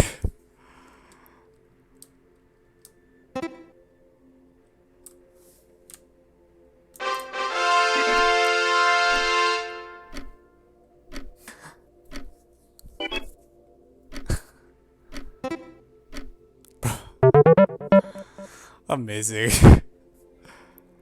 You may want to hide my answer.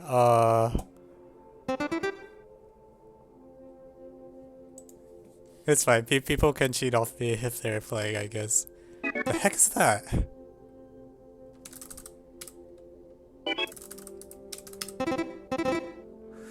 I think the spelling is too sensitive.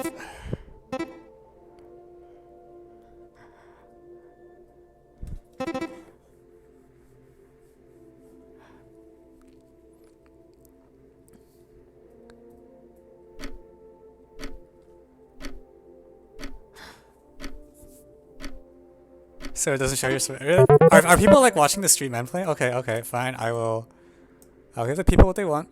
We'll hide the chat.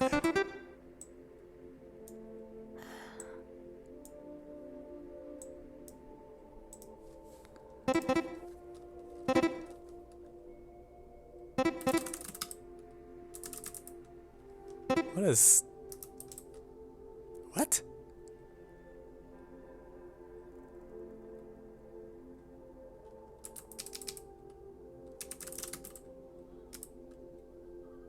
Wait, what is this? What?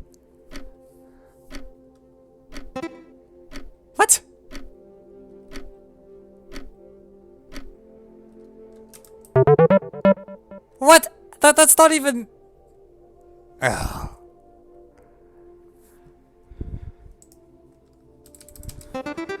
Okay.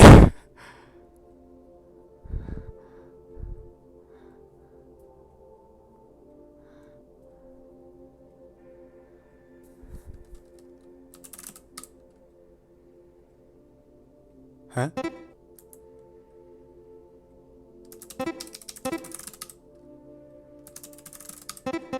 Are these all pluralized? Is that the problem? I think everything's pluralized, which is not great.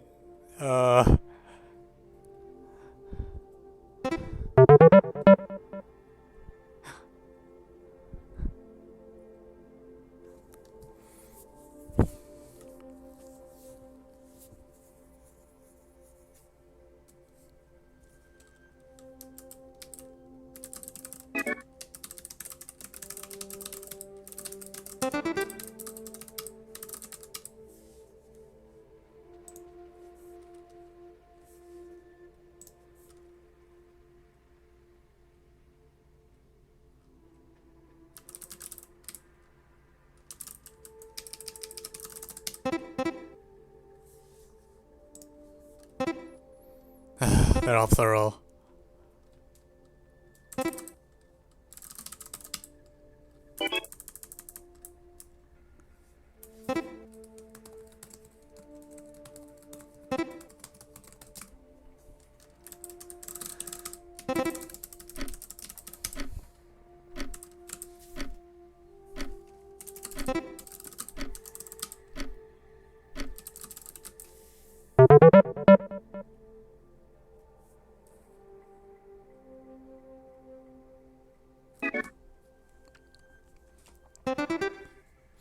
I think Broke Hearts does have a C depending on who you ask. It's spelled C in my book.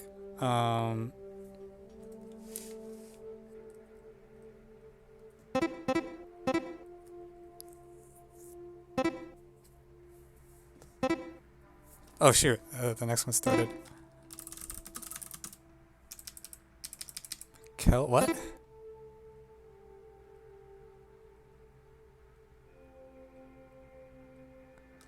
Mikkel.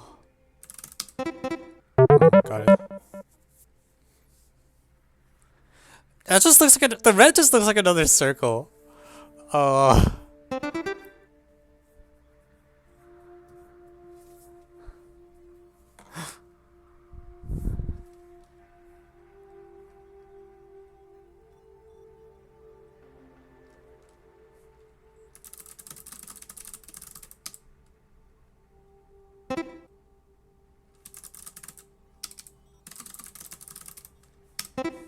Haha.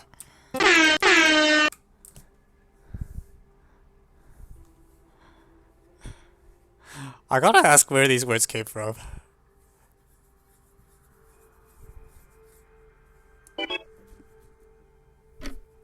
Isaac. I feel so bad if like someone who doesn't know any geometry joins this and is just really confused. What's going on?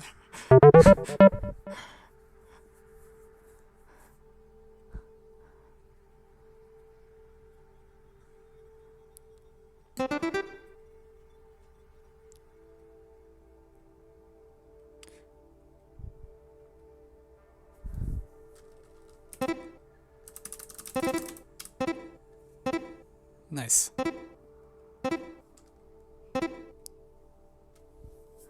How long does this game go on for? How long did I sign myself up for this?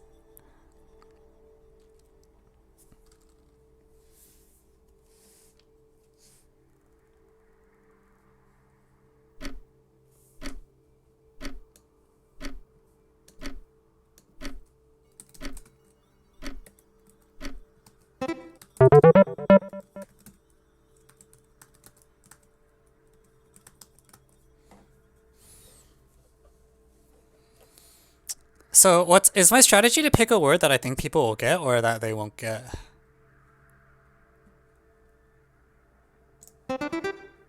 I'll pick the one that's... Oh my god, that's such a bad circle. Oh, I don't even need to do anything. Alright. Alright, this is... Leave it there.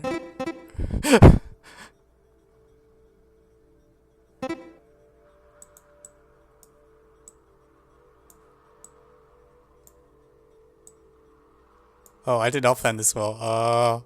There. Haha.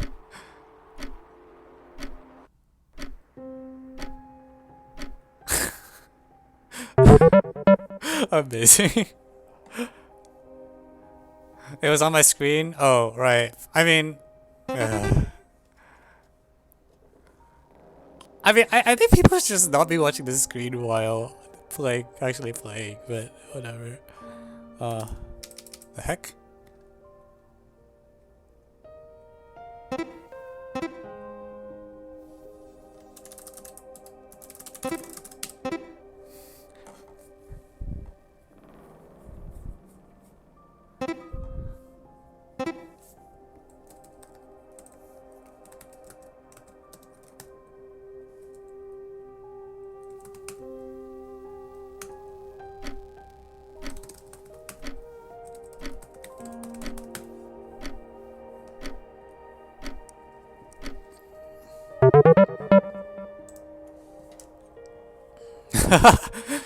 Oh no.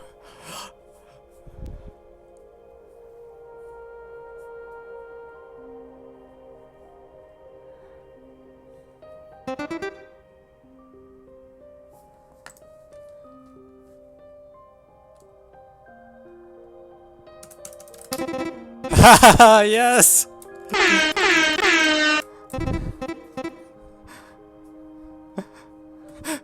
It's just you can get it just from like.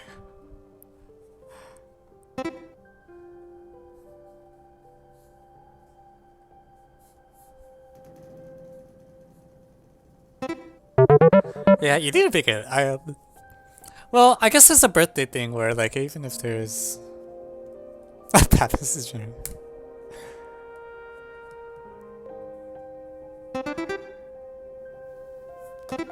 What?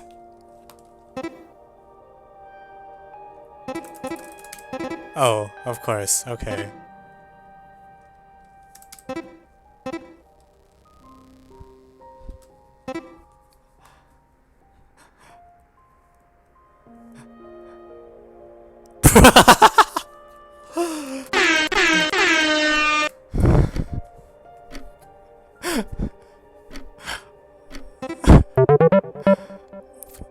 It's like the third time the word has showed up.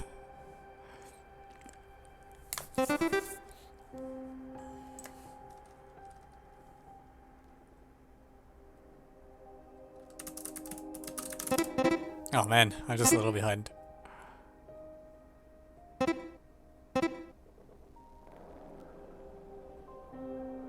What? Why is my name in there?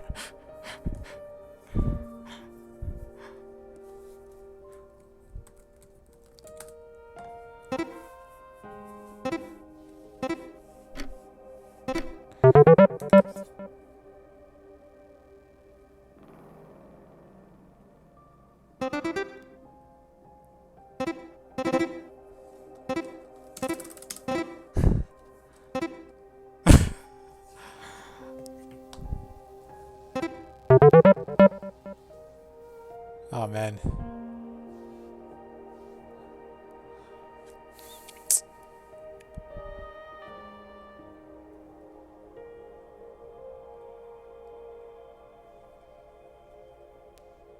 Yeah, people stop picking Pascals. Everyone just blind guesses Pascal.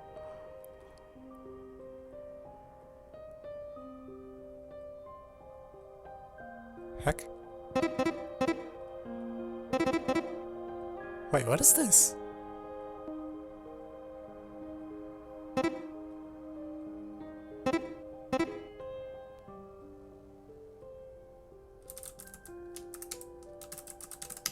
Ah, okay.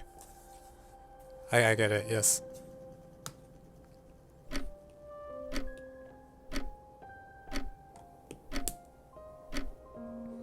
It really kills the game that like the typos get passed into the chat, I think. Like,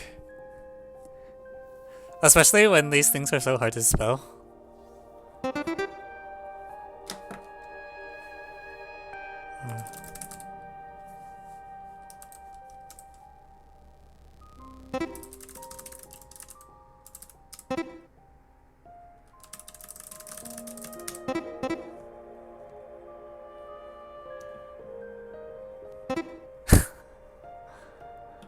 Why do they keep writing my name? Can we do a scribble where like all the words are like contest problems, like USIMO 2000 problem 1 up through USIMO 2020 problem 6. Is that allowed? I don't know. I don't know how the numbers work. We can do that after this round ends.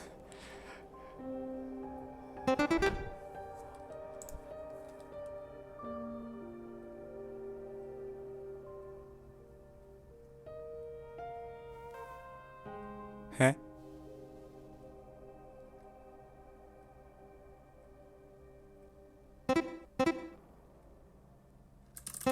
Oh.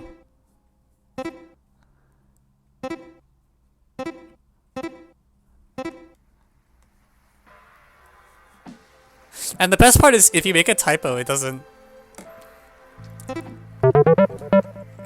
Yeah.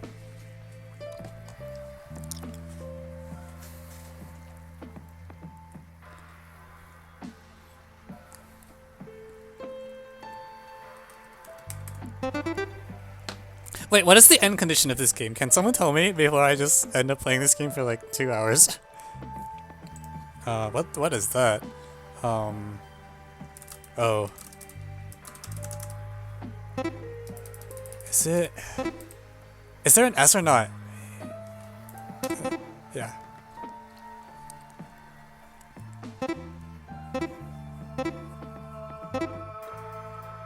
After round several.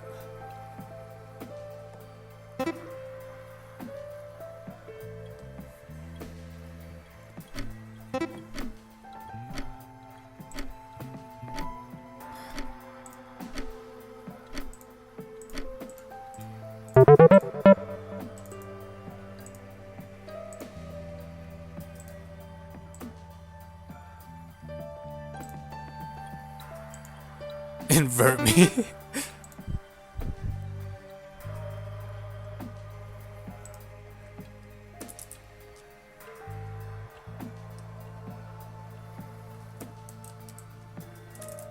Huh? It's a 9-point circle, but it doesn't fit the planes.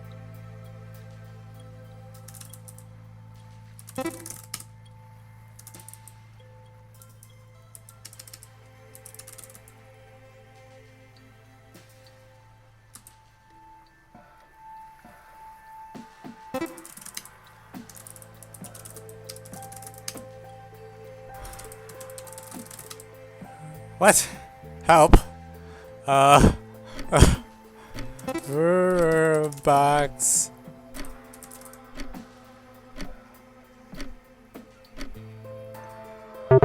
Oh.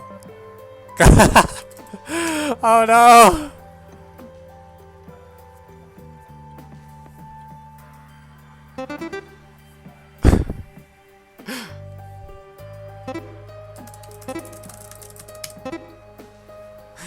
Well, this one again.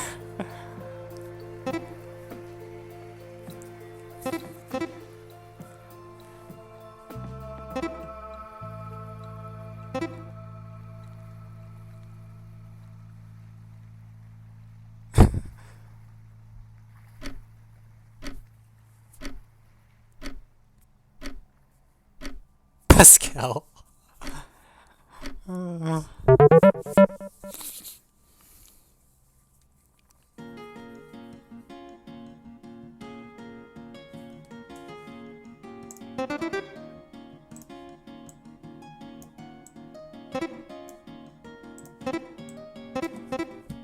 Easy. you all better get this.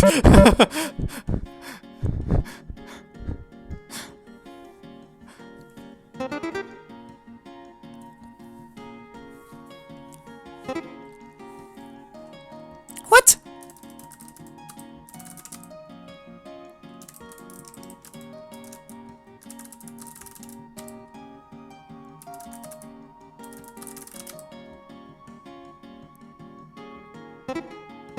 Wait, which one is this?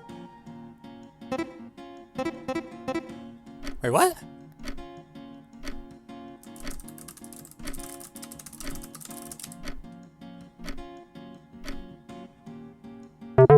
Oh, I don't even know that theorem. This is not in my book.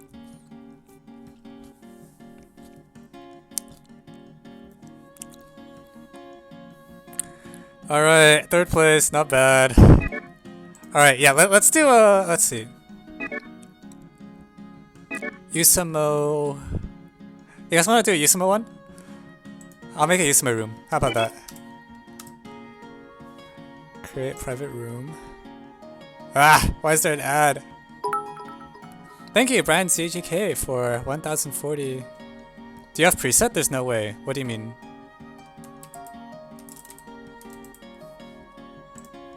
Can I not make a room? I can make a room, right? Well, that's easy. All right, let me show you. Let me show you kids how it's done.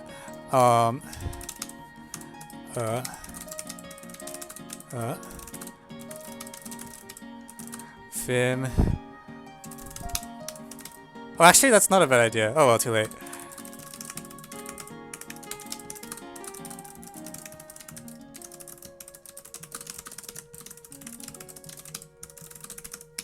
Ta-da! Excel. Is it Excel? I don't remember. No. How do I copy paste? Shit, this is my usual terminal, so I don't have it set up. Whatever, we'll just...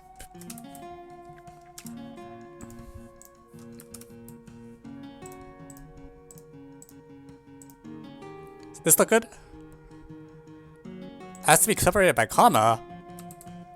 Oh, I use new lines. Okay, that's a job for Vim. QA.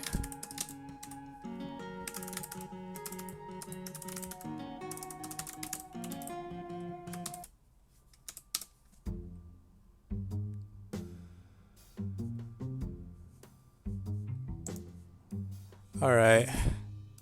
Alright, let's see if this works. Starts game? No, okay. Alright. One moment, please. Go, go, go!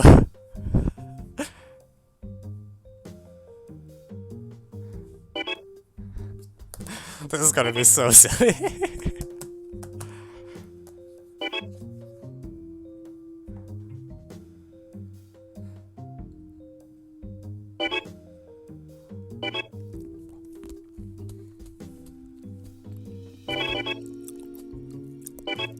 Alright, anyone else want to join?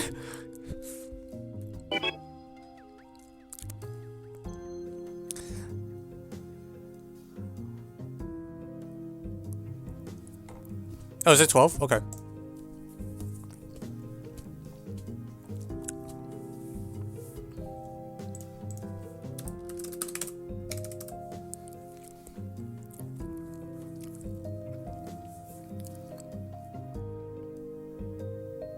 How do we draw Usamo problems? You figured it out! There's no slash, by the way.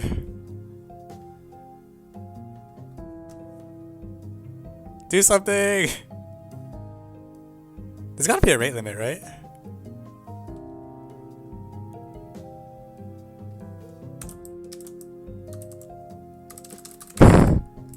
Oh my god. What is that?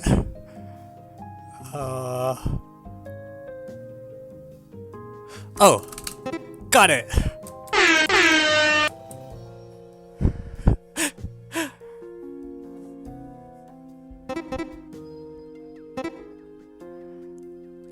Sorry, I think there was only 12 people, so the game filled up.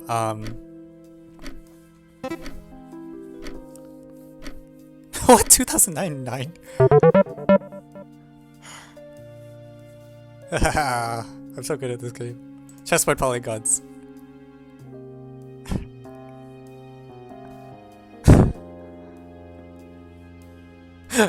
Oh,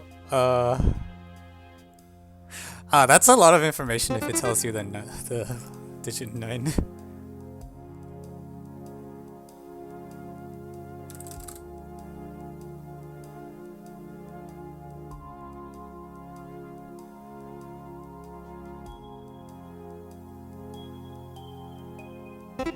What? Wait, they didn't draw anything yet.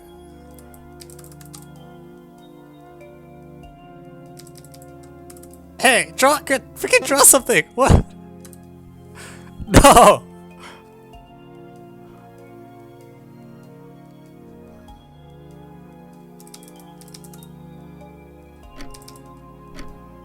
A, B.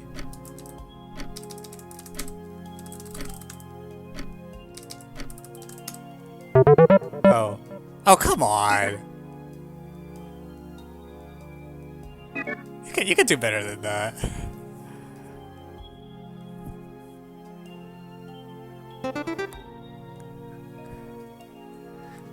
Is there a way I can enforce like a guessing penalty?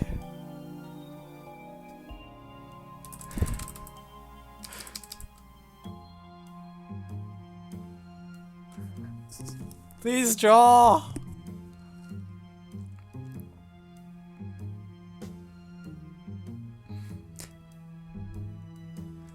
Man, there's too much guessing. I think we should do this IMO shortlist so that there's... Oh, what? Why... Wait... This... wait, this not... Get Geo... How is it so good at guessing?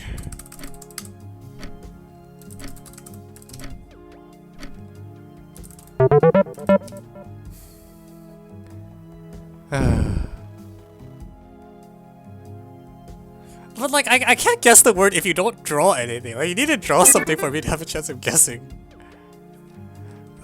H L. Oh no! Ah! Yeah, this is what I'm talking about, right? Oh, if you want a way it tells you? Oh no. We better do this. We have to do this shortlist then.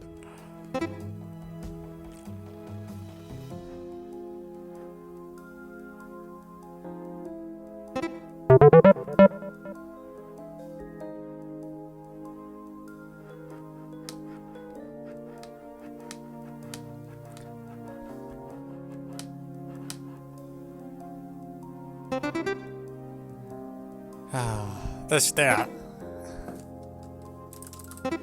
What?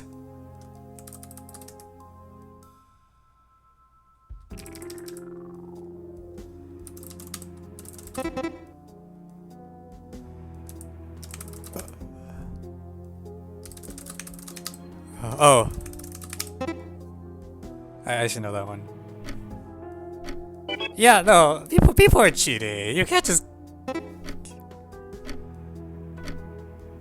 That's cheating.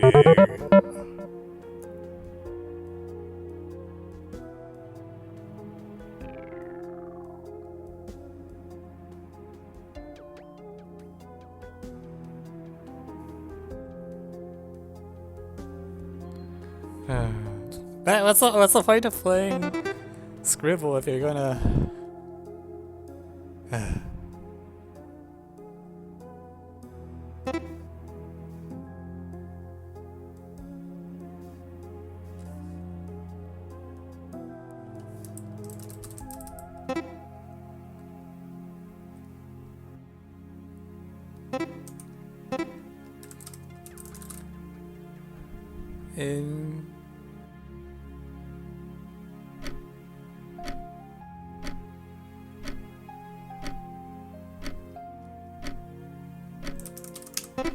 Got it.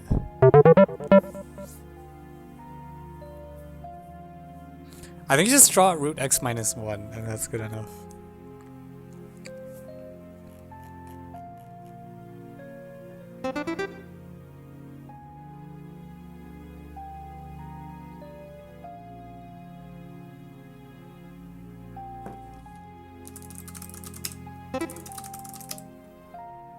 Shit, what was it?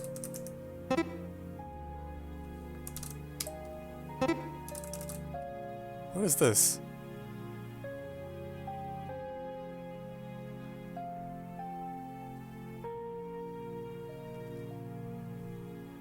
Oh! I should know that one. Oh, yeah. Yeah, there should be a max on tries.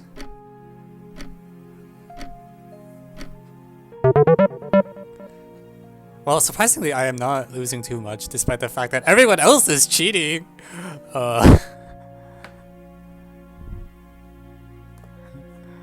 Or at least some people are cheating.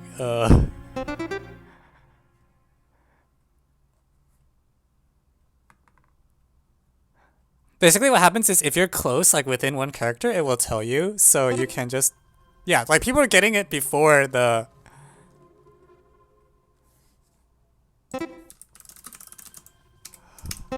Hahaha.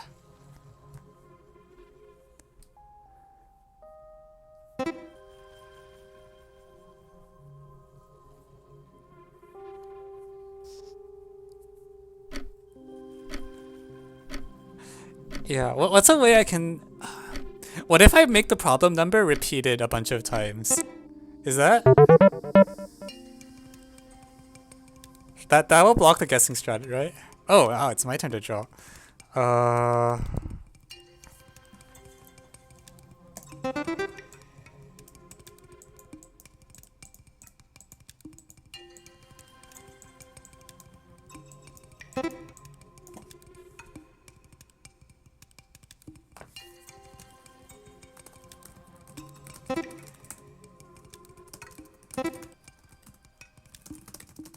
That's all I'm giving you guys. Okay, fine, I'll give you a little more. Nine.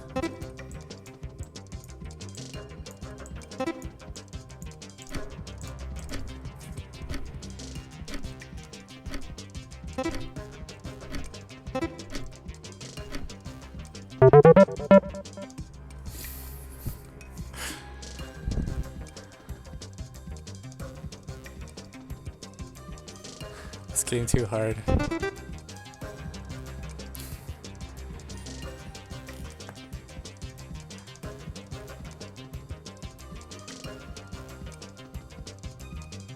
Do this with 2017 to 2019 ISL.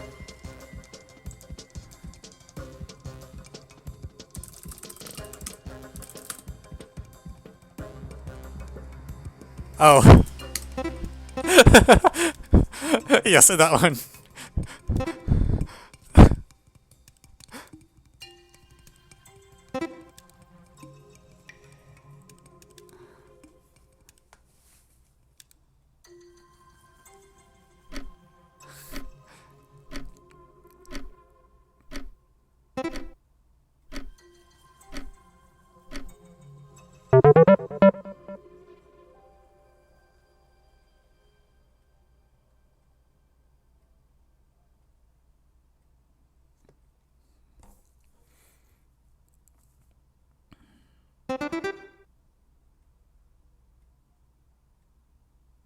Cheating.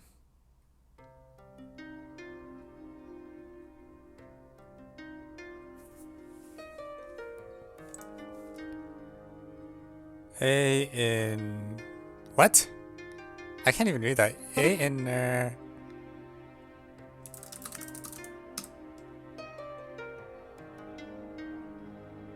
What does that even say?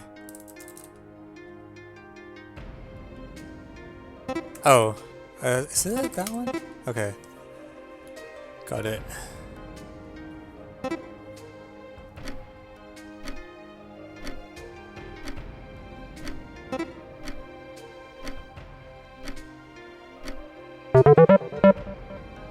It says A inversion. I couldn't tell.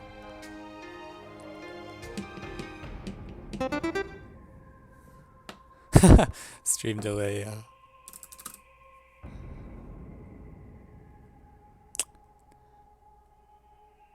There should be a guessing penalty.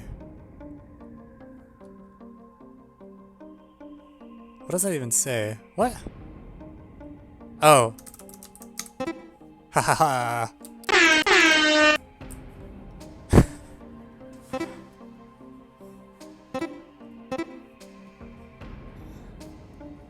I was like, what does it even say? It says 7 to the 7 to the n, all plus 1. Simple.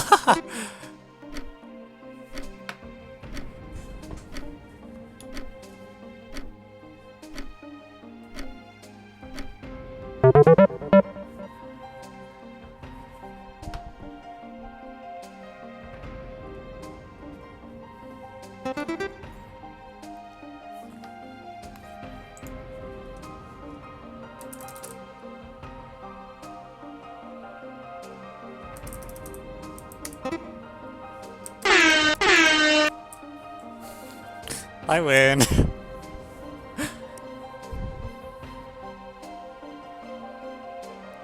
Oh, no. You guys are too young to know what this problem is. Muffin, you guys don't know what this one is? This problem is famous. Because no one got it. We're getting there.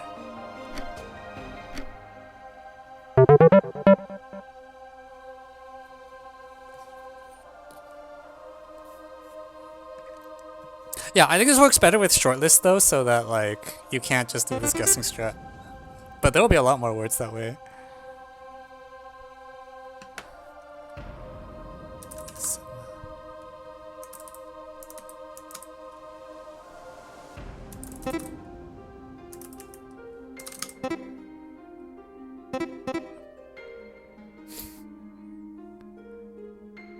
Why can't you do guess? Because there's more characters, right? Like there's a year, there's a topic area, and there's a number.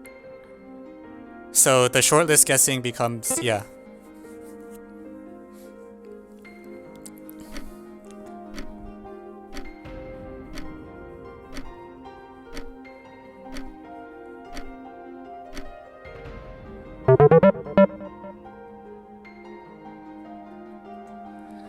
Alright, I'm almost done. How many, man? Is there a way I can do run round?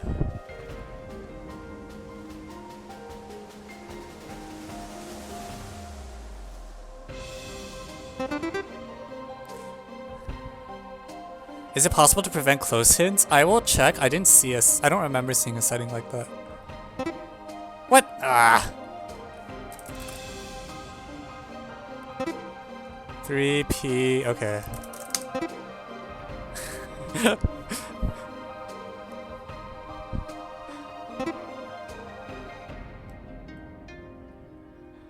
I can guess.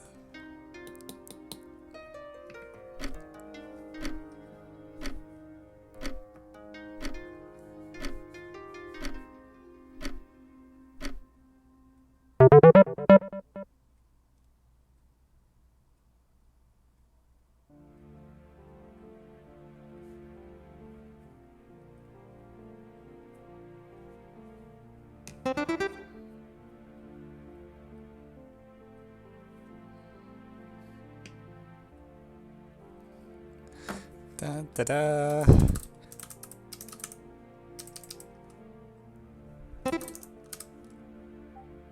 Huh? Oh. No? Oh. Okay, I know this one. Evan, are you working on your dissertation? Ostensibly, yes.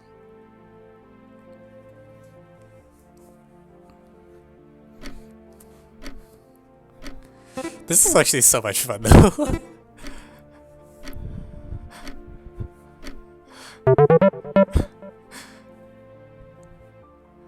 Wait, can I join this? Yes, we're about to switch to IMO shortlist, but join the next game.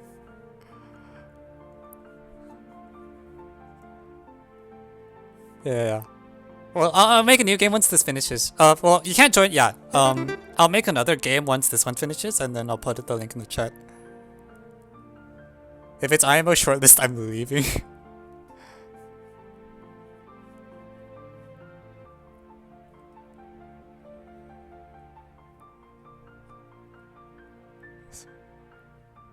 Triangle? Okay. What is that? That one. No? Aha! Got it.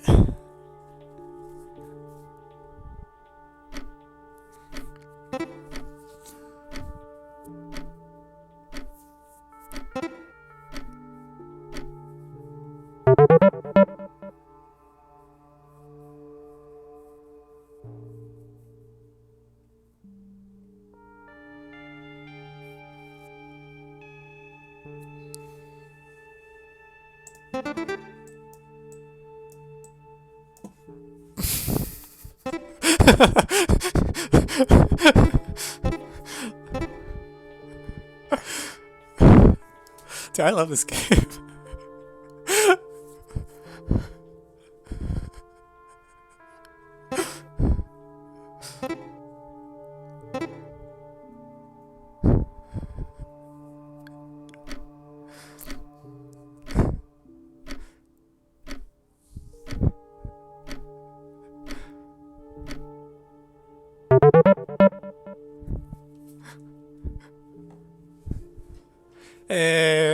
Good game. So, I'm gonna make a new game. Do you guys want to stick with USML or do you guys want to do shortlist? I want to make the draw time shorter. Let's make this go a little more quickly. Send link, please. Shortlist seems too hard. Alright, let me think how I'm gonna... Because the problem is shortlist, I can't just use a Python script to generate all the...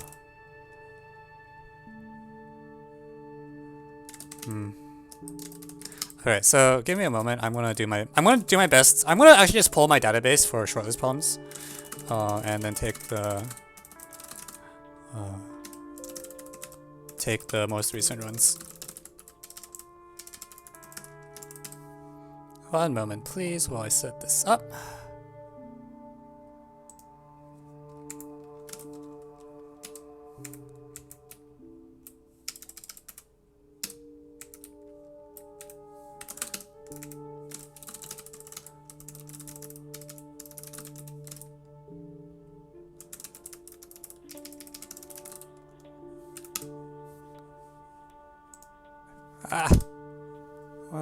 This could take a while.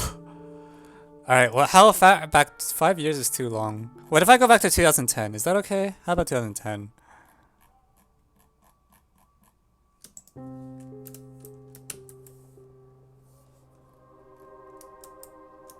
I'm sure we'll make it through. I have faith in this group.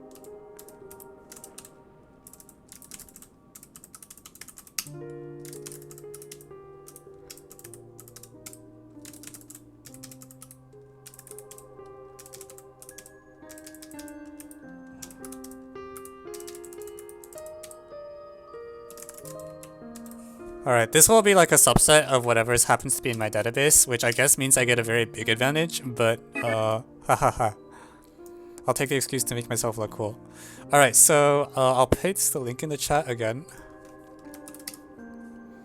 There's 7 people in right now. We can take another 5 more, if anyone else wants to play. Or, okay, yes, I guess some people are leaving because this is hard.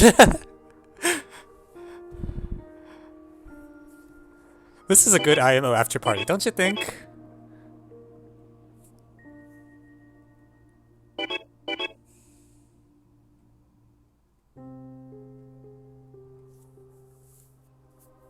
Oops, can we Google for drawing? Sure, why not?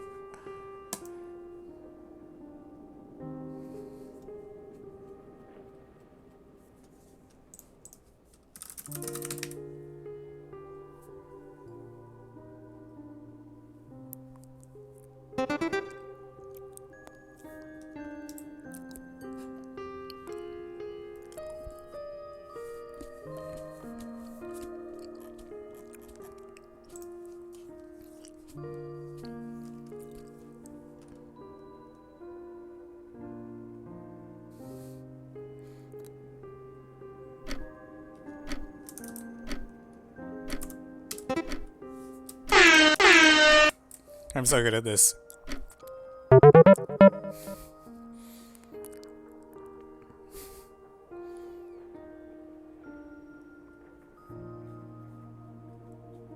Yeah, I don't want this game to take forever, so the timer is short. Well, see, the problem is if I use IMO, then you guys can use this guessing strat, right? Where you only need a few characters.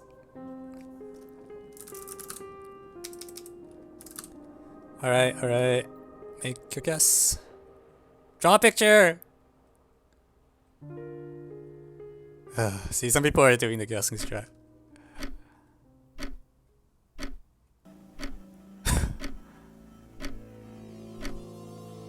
Oops.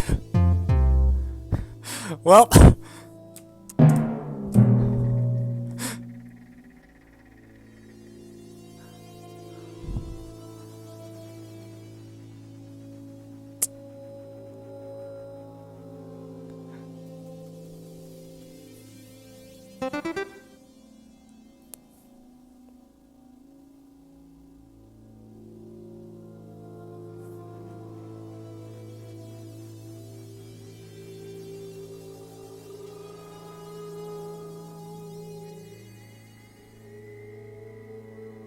We need a picture here.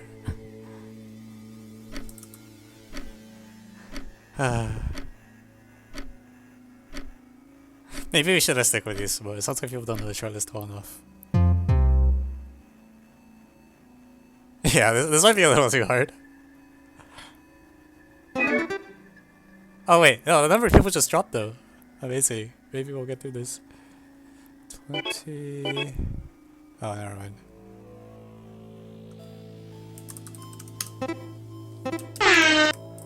Haha! Start new one with IMO, please. Alright, we'll do.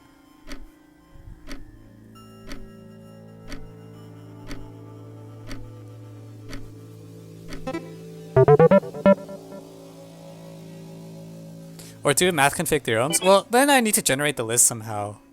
Please do geo shortlist.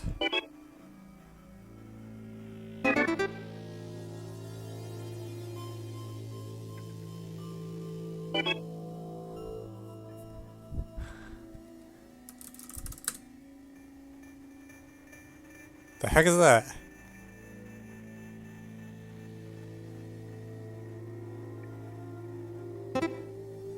Oh.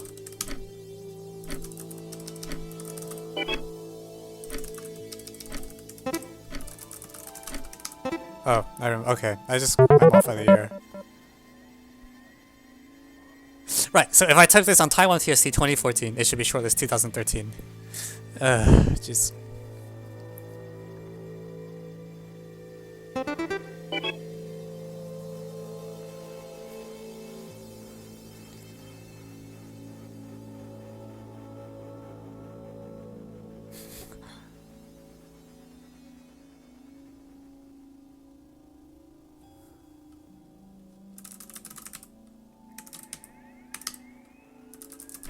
Ah!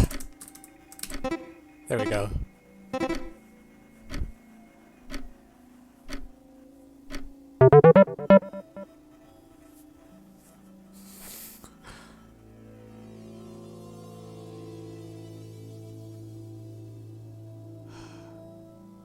Oh, these aren't great. Oh,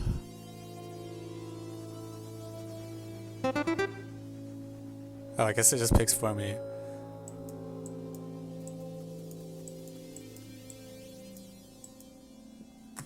Good luck!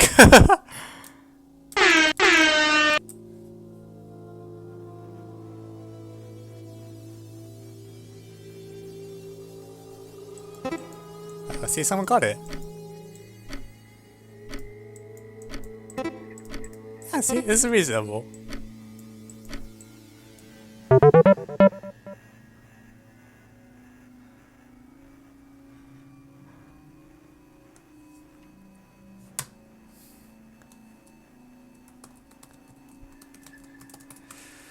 Alright, we'll do an IMO one after this, and then that'll probably be it for the scribble.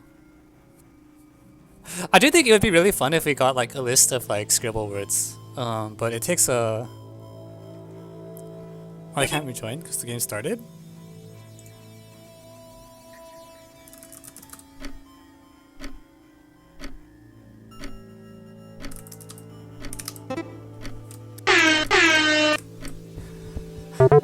I mean, when you sent the link? Oh, I don't know.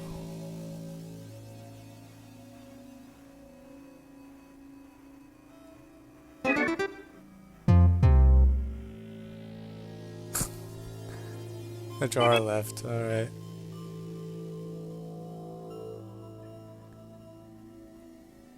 Why are people getting kicked randomly? I don't know.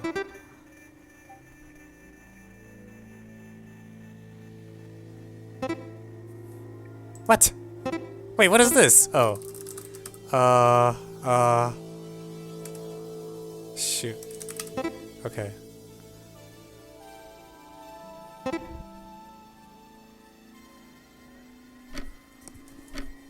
Yeah, it already showed up. That's why people got it. I was like, how did people get that off just 1,000? I'm like, oh, it's because it was a password.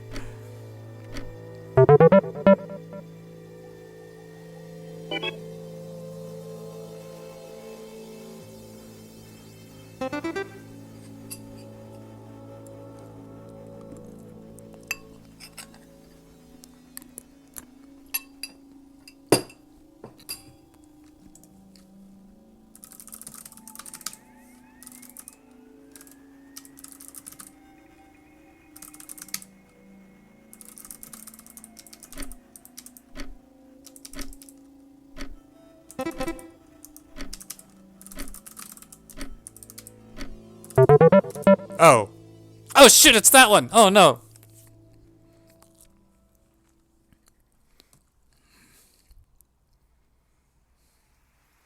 I should. Right, wait, we're in 2010 era. I was thinking 2000s.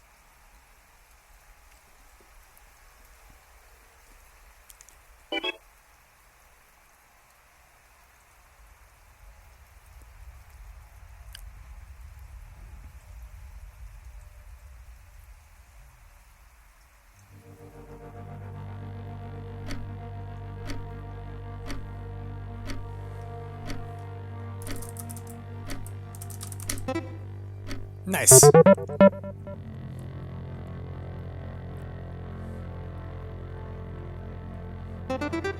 Rhombust.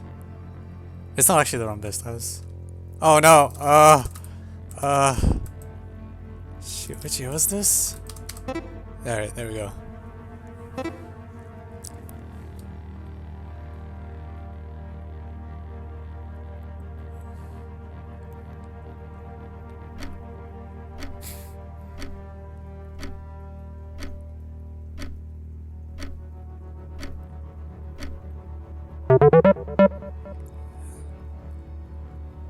Womp womp.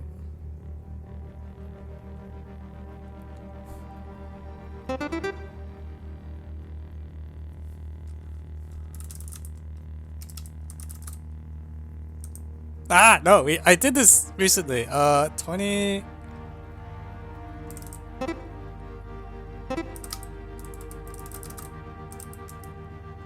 What year was this? There we go.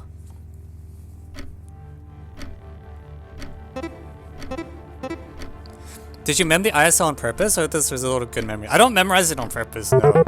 But I feel like when you do all the problems, I have this idea in my head. It's a lot like watching a movie, right? If you watch a 90-minute movie, and then later you see a clip from that movie, you'll still know the title of that movie. Like, the amount of time it takes to watch a movie and do an Olympia problem are comparable. So I think it's about the same experience.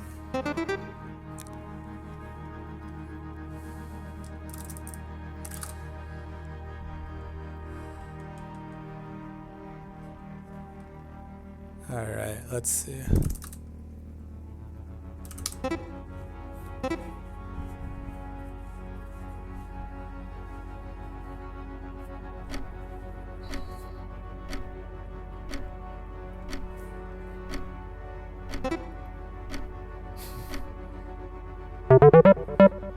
Womp womp. Oh jeez. Frick, I don't remember what these are.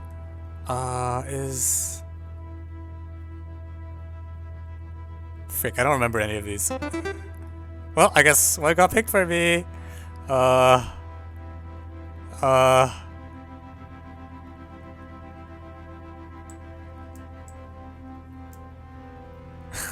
That's so useless. That should help you guys narrow it down. Shit, I don't remember what happens to this problem. Oh wow, people got it.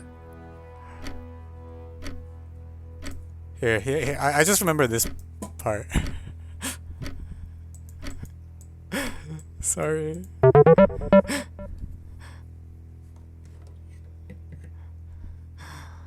I'm busy. Alright, cool. I'm gonna make a new room so that it's equitable. Ah! Why is there an advertisement?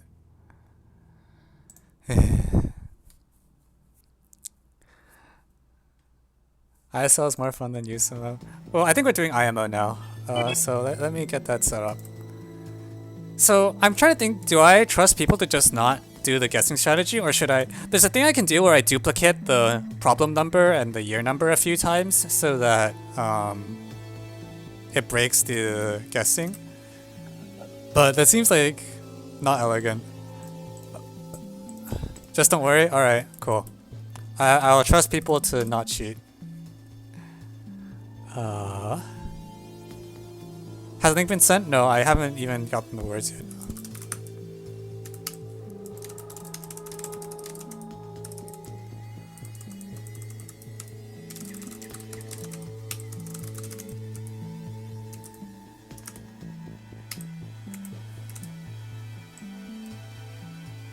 Alright, we're going up to 2000, alright? And we're doing like, including 2020. Oh shoot.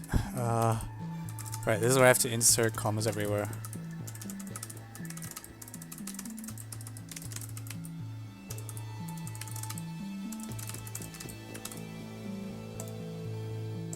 But that's not what I meant to do.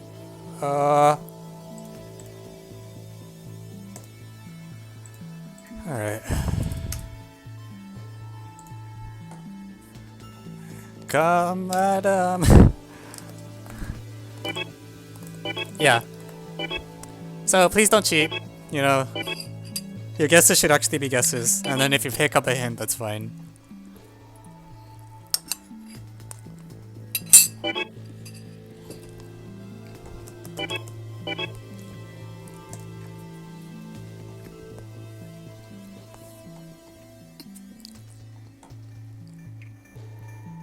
Oh, this time it has the word problem in it. So the syntax is IMO 20xy problem n.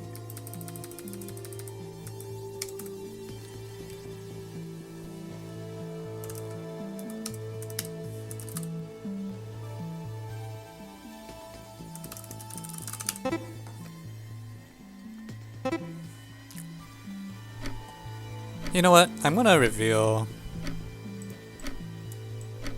There we go. I think it's more. I want to have this in the recording. Just don't watch the stream.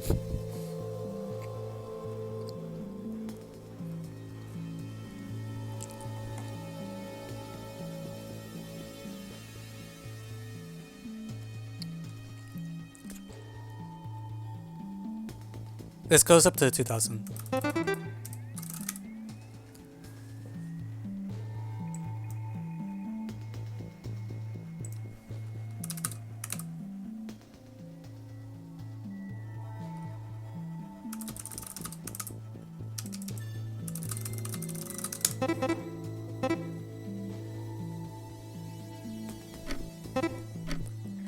$20 problems 7.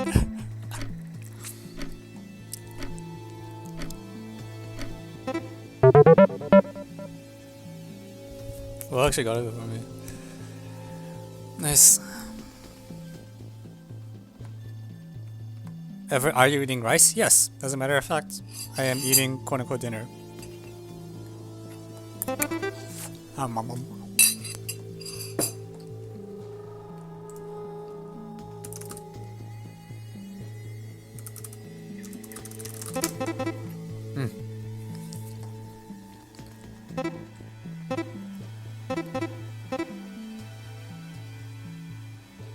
I forgot details.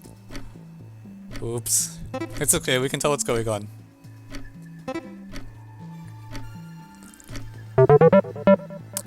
Wait, wow. Oh, the top person is the drawer. Okay, never mind. I was like, how did people get so many more points than me?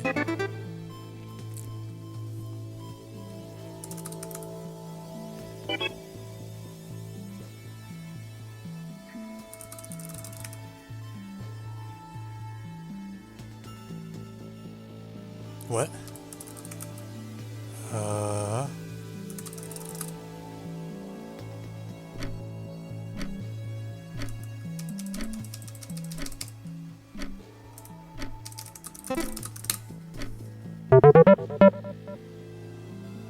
Oh, that's true.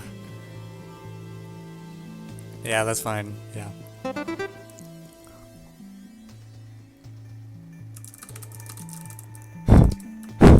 Wait, that could be anything. Oh, okay. Well, I got it.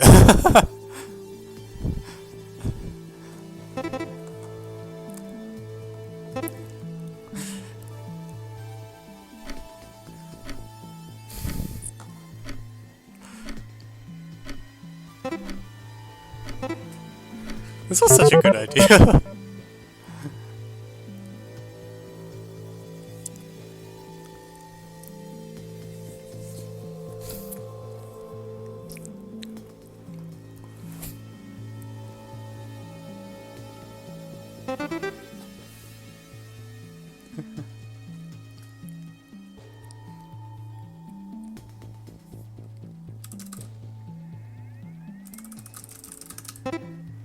Yes!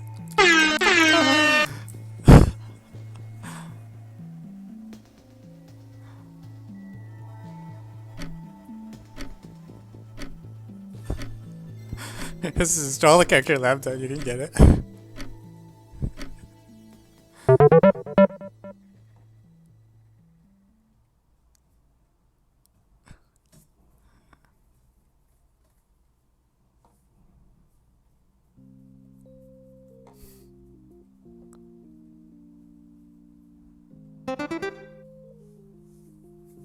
Go, DJ.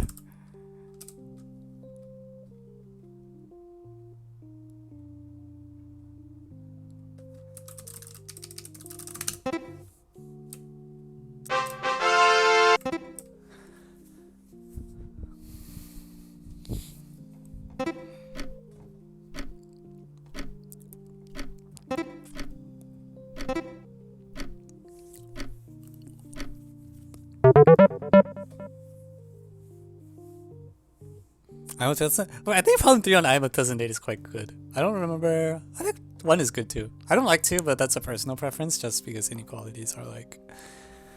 Yeah, that is a personal preference. I don't think you can.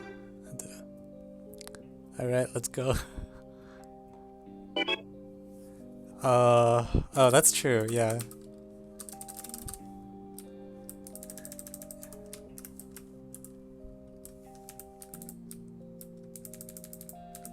Oh, well, we all know what that is. that problem's famous.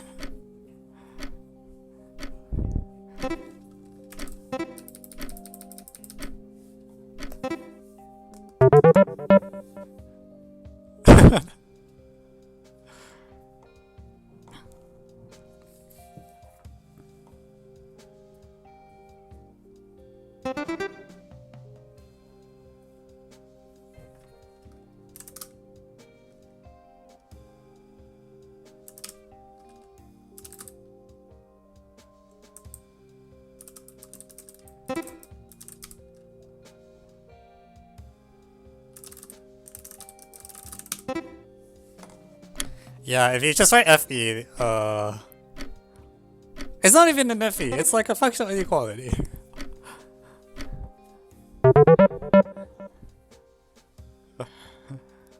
Alright, when do I get to draw?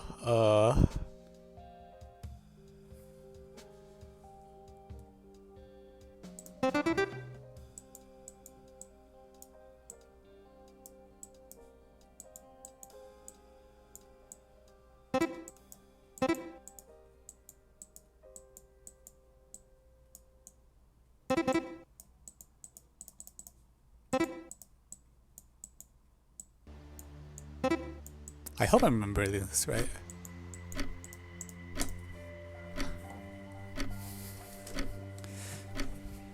Why is my brush size so thick? Yeah, I'm surprised how much fun this is.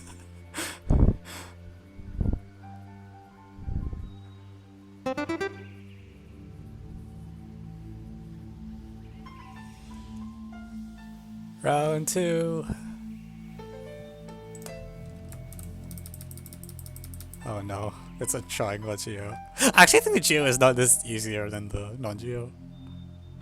Oh.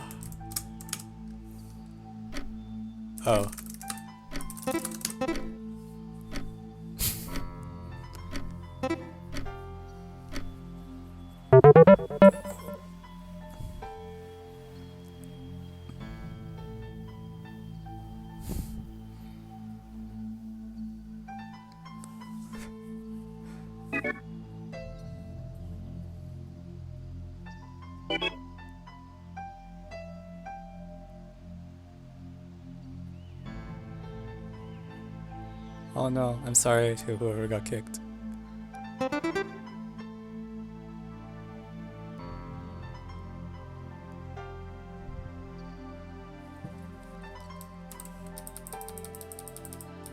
Ah, it's triangle geo. Okay, there we go.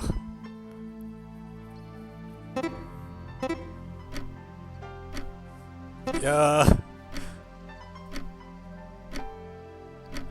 That diagram is so bad, it's comedic.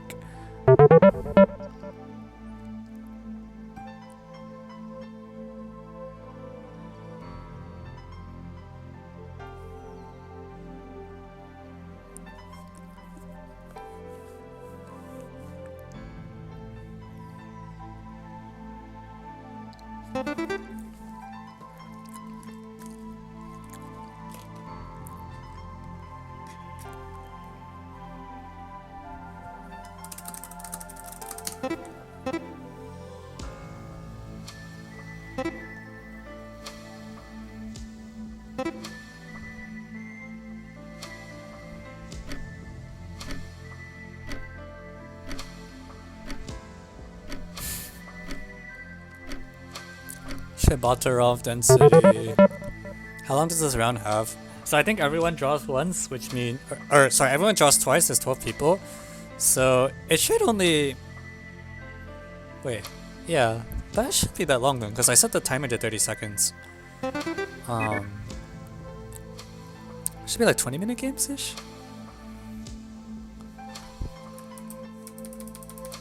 Oh shoot! Oh no. Yeah, I got the year wrong.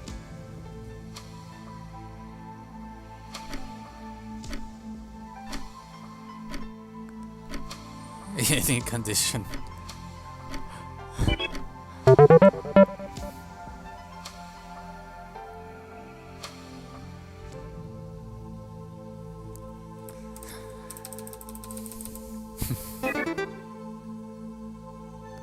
Wow, DJ 3000.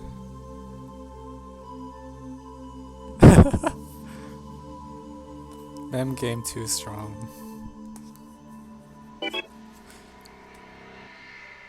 What does that say?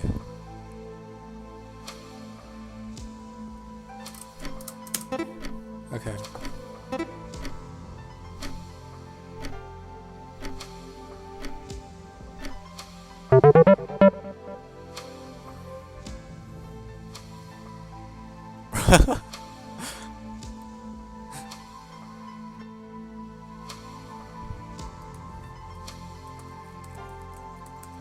I wonder if this is killing my viewer count because it's so specialized.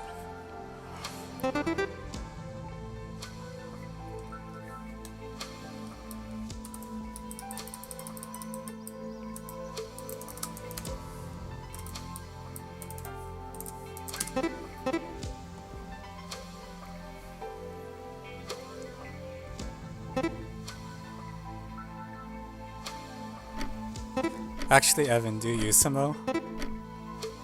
We'll do one more Usamo round after this. How about that?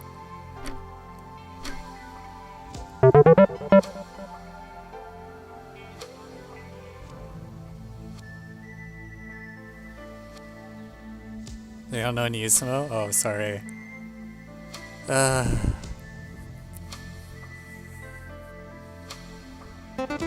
IMO or Usamo? Decisions.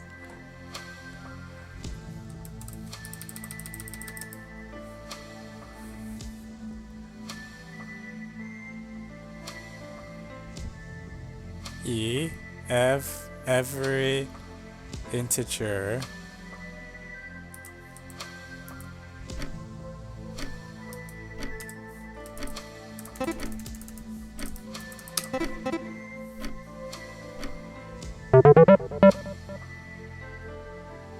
When is this round over? I'm not sure. It doesn't tell me.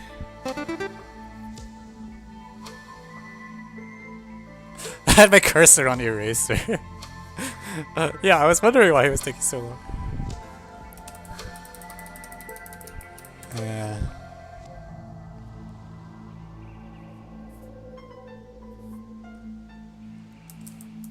Oh shoot. No! Oh my god, my... Wait, really? Ah! It was 2012! No! I knew it was a problem 1 2. Oh shit, I got the year wrong.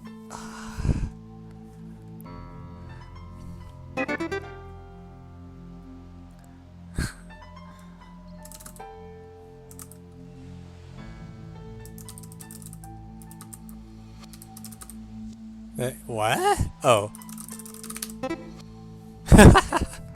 That's a really funny picture. Oh, what? Hell, that's cheating.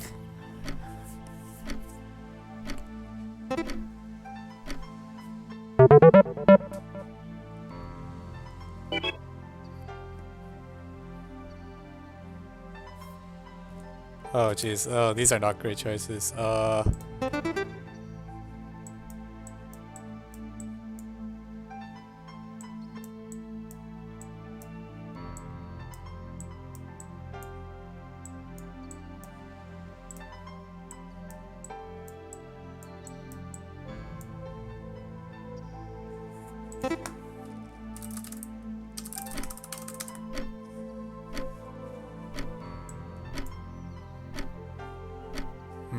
Yeah, I should. I think this is a little hard to get. All right, good game.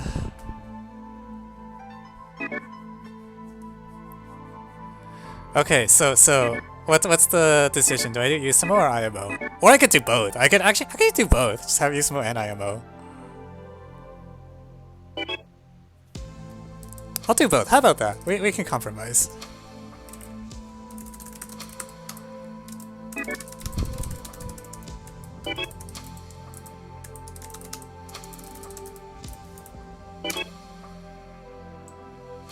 I guess like you'll be able to tell. I'm gonna use AMO instead of Usamo so that you can't tell just by the number of letters which one it is. A little more even that way.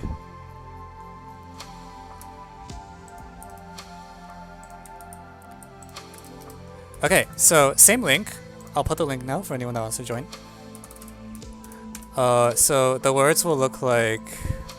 This is what the words look like. AMO and IMO. All right, sound good?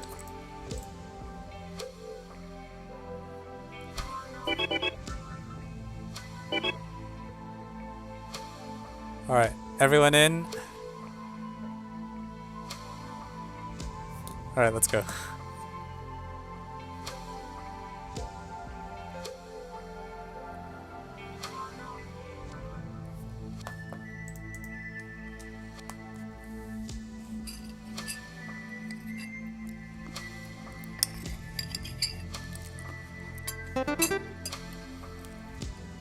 Oh no, I'm sorry.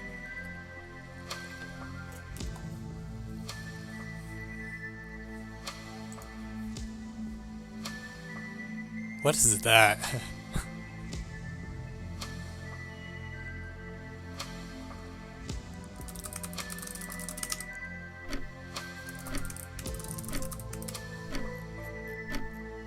What?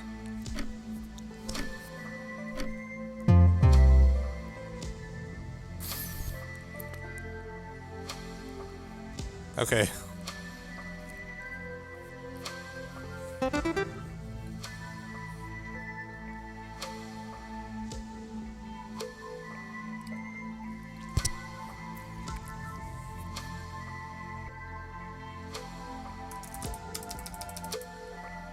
Huh? Less than or equal to 20.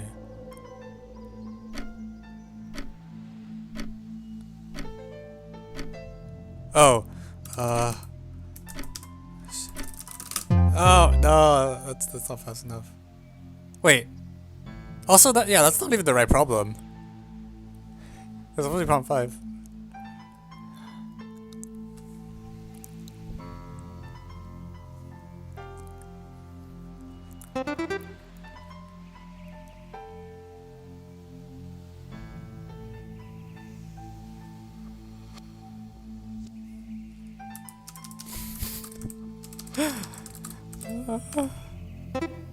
Oh.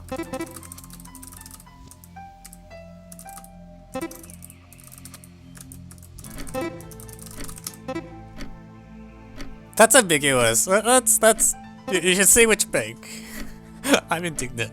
Oh jeez. Wait, 8th place.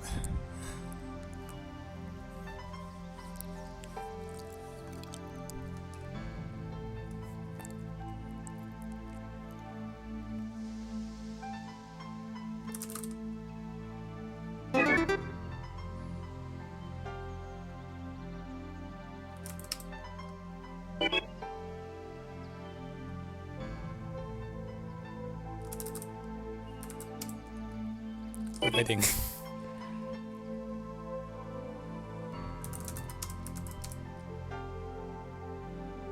Some?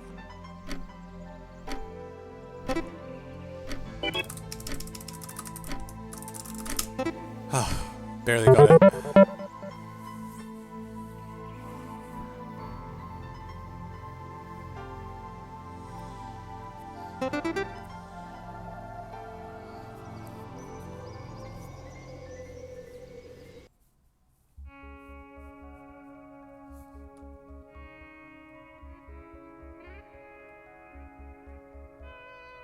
Huh? Wait, what? Okay.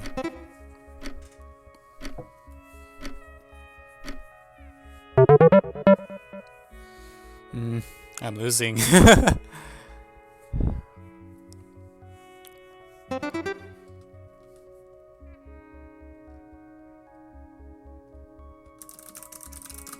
Ah.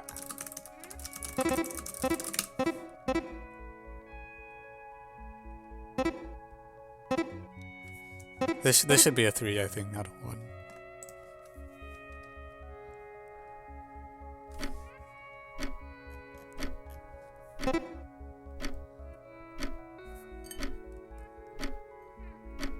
We've been doing this for a while? Yeah. Yeah, after this I'll probably adjourn for the day.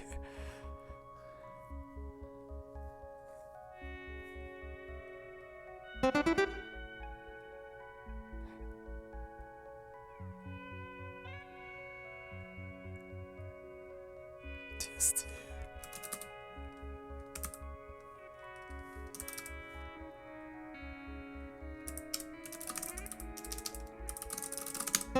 Haha.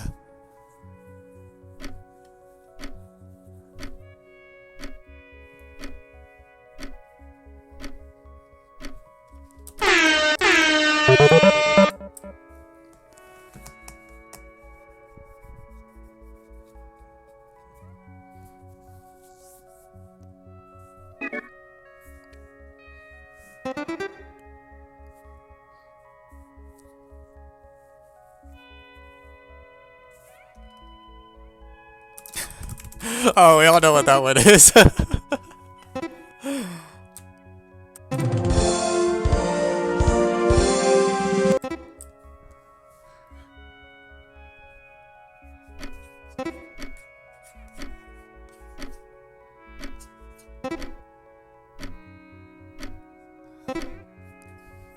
think this is one where you actually just want to draw a picture of a windmill. And everyone will know exactly what you mean.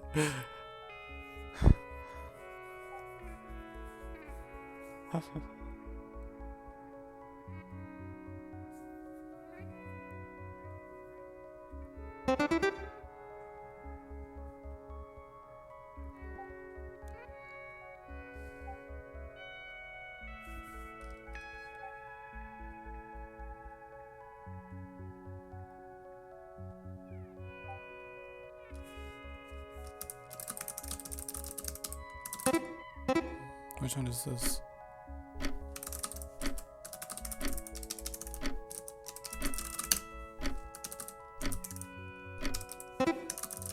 Oh, nah, not in time.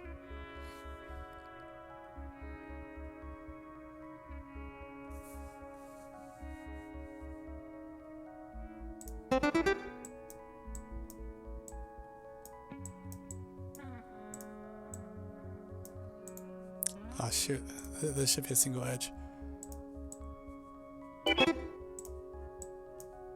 Fuck. Ah!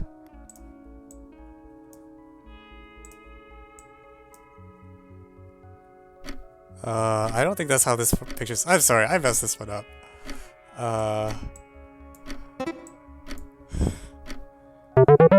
Some people look on it.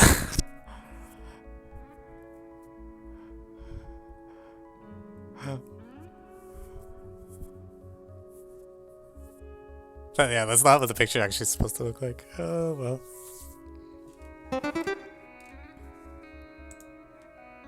Yeah, I was trying to try a quadrilateral and really butchered it.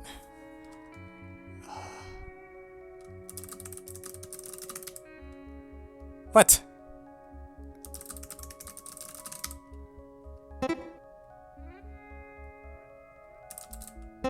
Wait, what am I supposed to do with this?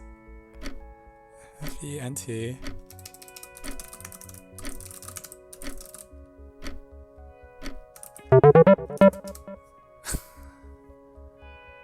Oh man.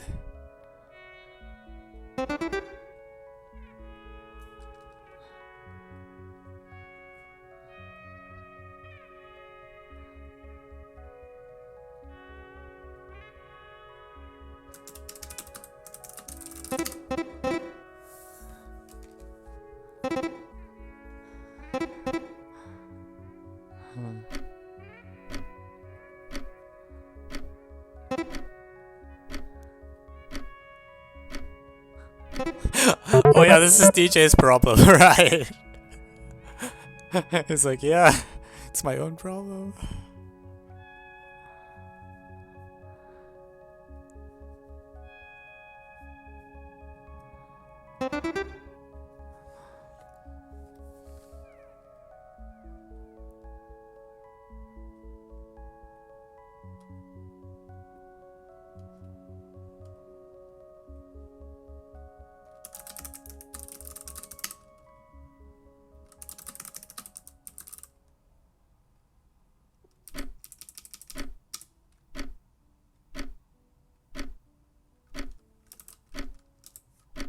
What is that? Yeah, that one's really hard to draw, I think.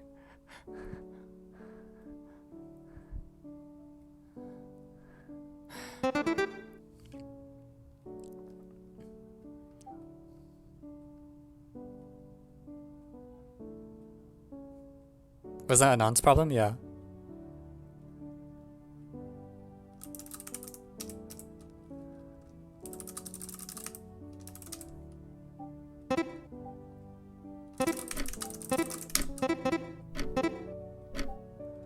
I think DJ's actually beating me by quite a bit now. I just don't like this anymore.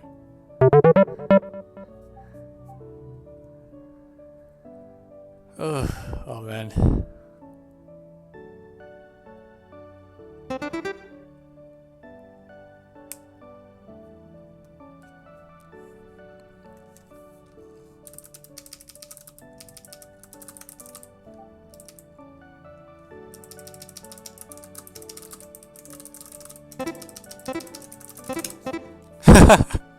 Hey, I can regain my lead.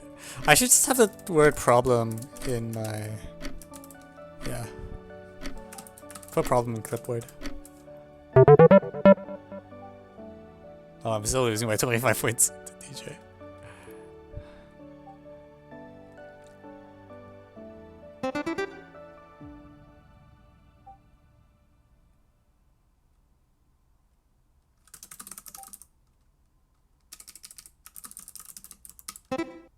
Haha!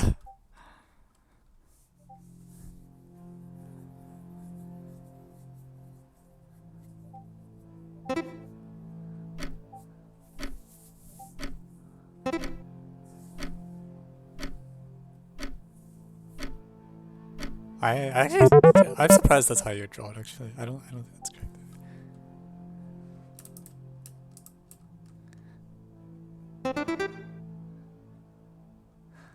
Oh man, so tight.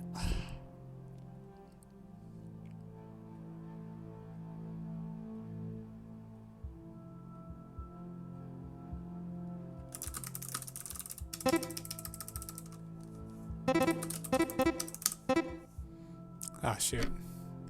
I don't think I answered fast enough. I think I'm gonna lose my lead.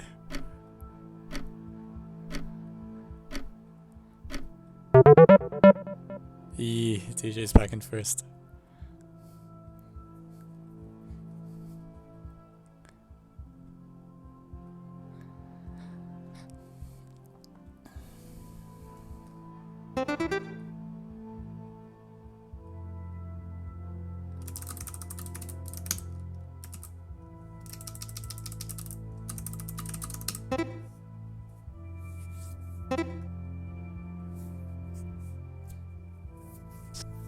Ah, I really shouldn't have missed that.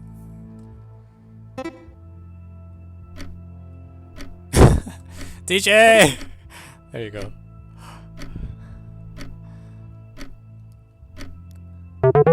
Problem 45. I'm sorry. That's how many points I'm now leading by. Wahaha.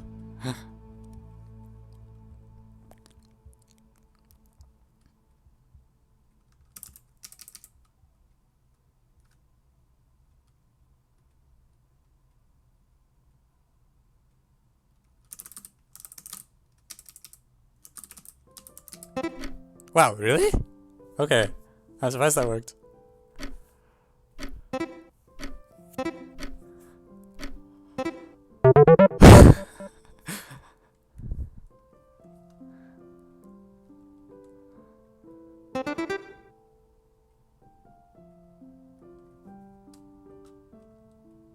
Yeah, you have to. You can't spend too long. I like the time.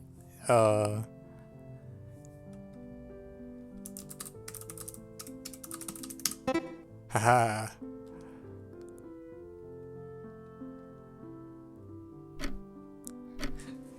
When you're drawing, you actually have to start drawing right away. You can't like hesitate because it's only a few seconds.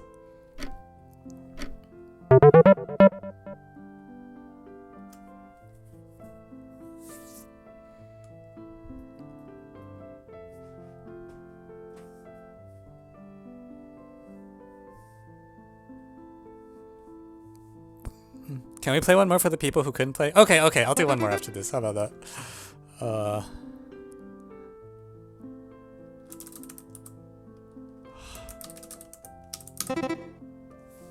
I did this one earlier.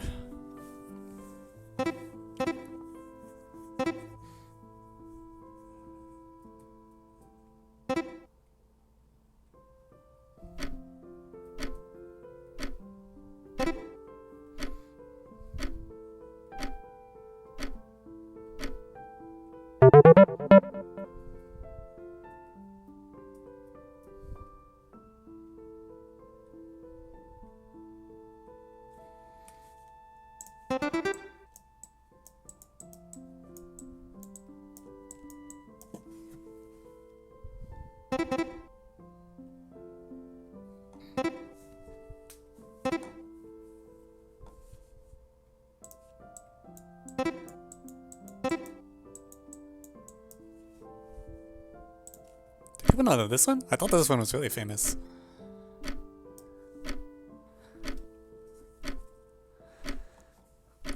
Okay.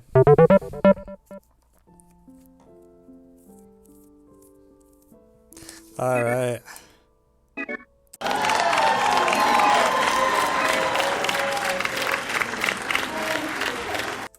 Alright, so some people who apparently couldn't play really want to play, so I'm gonna put the link one more time. If you've played all the previous games or something, please have a preference towards letting a few people have one shot. Maybe I should actually do the problems instead of memming them? Yeah, sounds like well, see, if you do the problems, you also remember them. Cool. So for the two people, I think Dr. Raman and Siddharth, come on in. We probably have room for like a few people. Like, we're not close to full, so, you know. Okay, are you both in? Anyone else want to join? We have 7 more slots.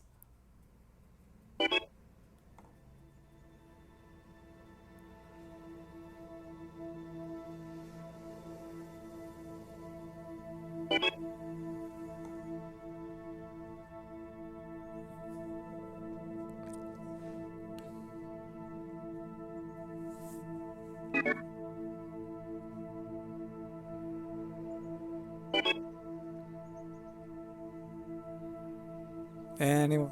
Going once. Going twice.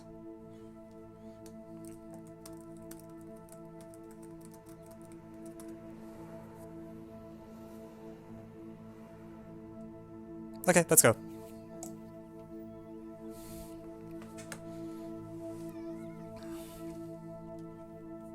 How hard are the C5, C6s? Depends on which one. They're not all that hard. Oh shoot. Ah!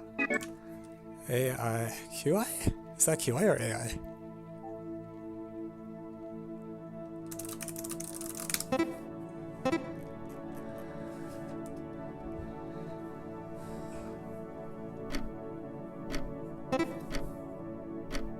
Three divides n.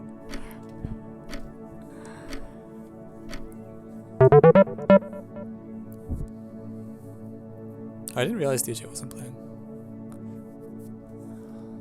Thought it was in. Alright, that's fine. Oh no, DJ left.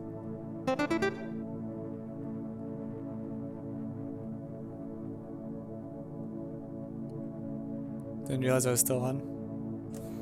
Ah, no worries. Yeah, that's fine. I mean, we had a lot of space anyways. Alright, what is this? Minus a to the k.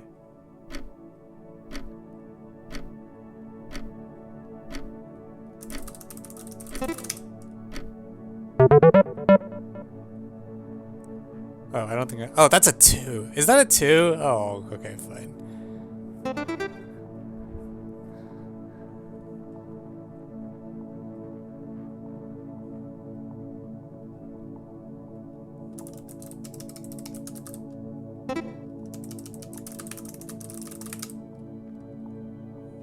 What am I supposed to do with that?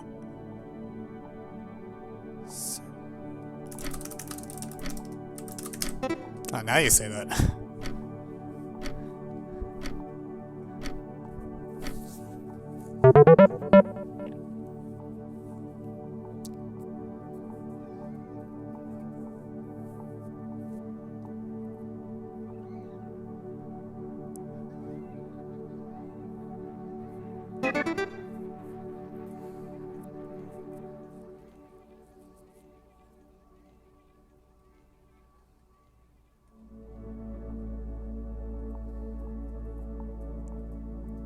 Oh, F.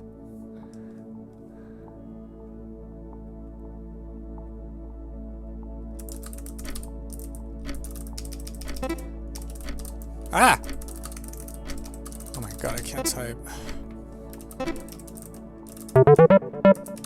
I'm really getting pounded this alone.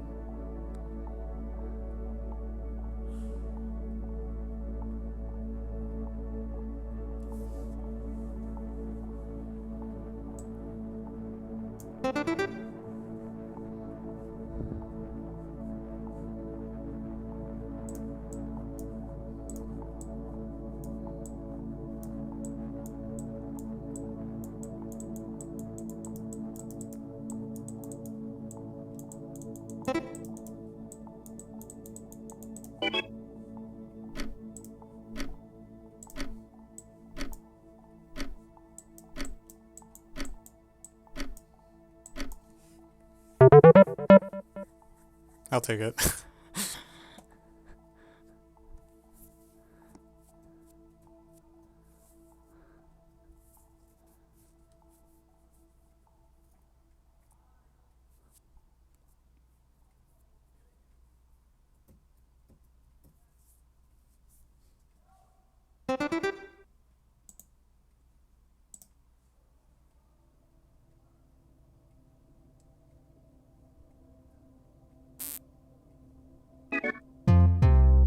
What? F.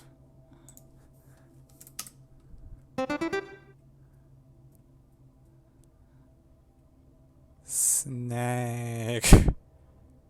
Snake?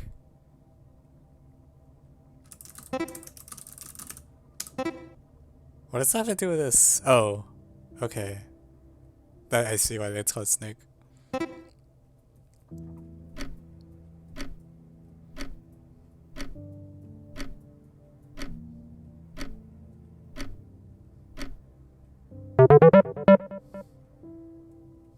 Ooh. Well, that's one way to leave a game.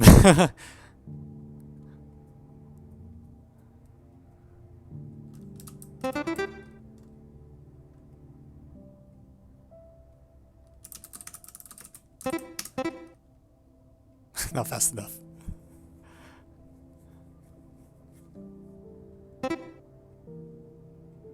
Russia. Oh, you can't put the country name. That's gotta be cheating.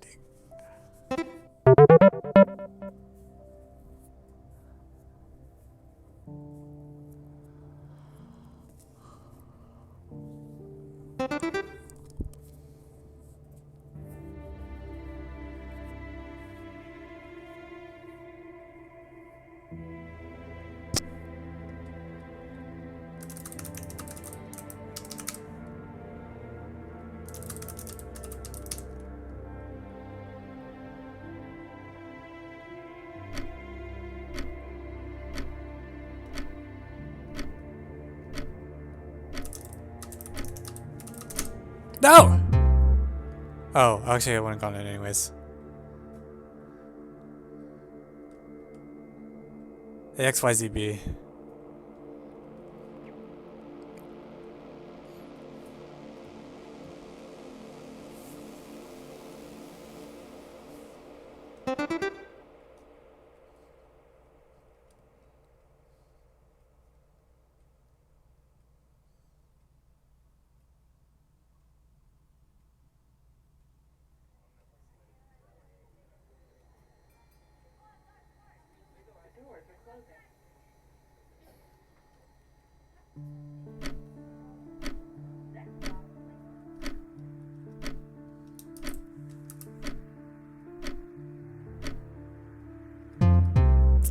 Yeah, I need to draw faster.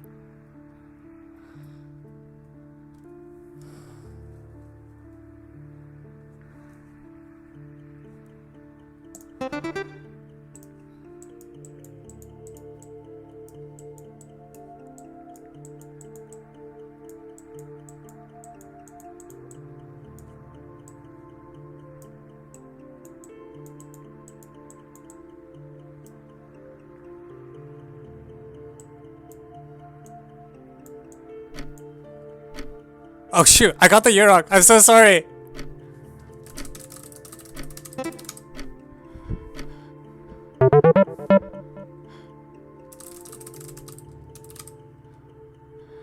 Okay, well, I'm not even mad about second. I'm giving it. How did... Alright.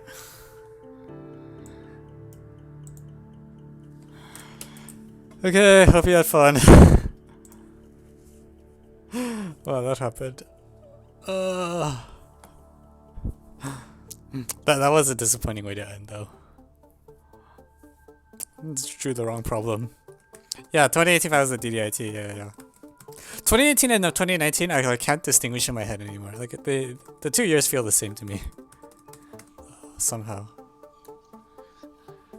Oh man. Well, that happened.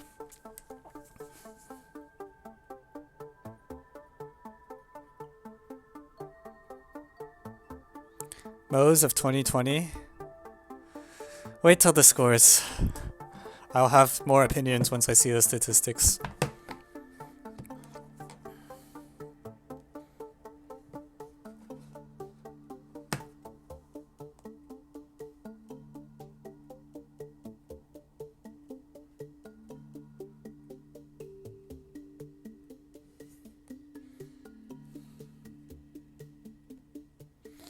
Alright.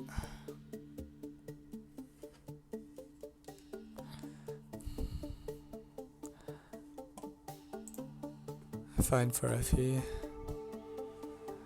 Yeah, I don't know.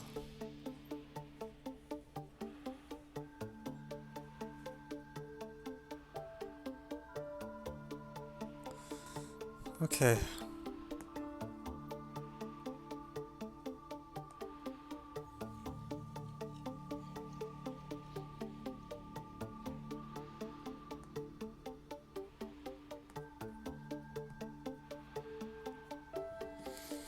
Alright, I'm just back. Is it still going? No, I'm probably gonna adjourn.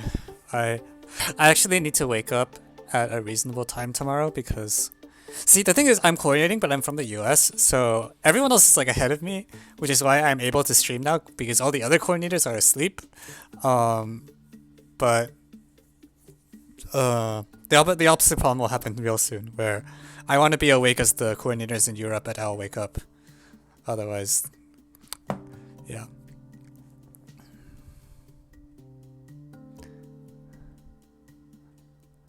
Yeah.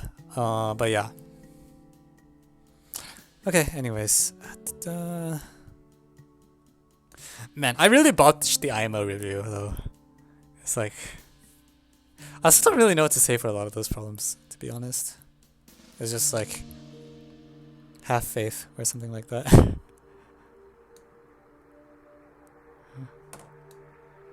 Favorite Geo in SL 2019? Might be G6. I'm gonna say G6.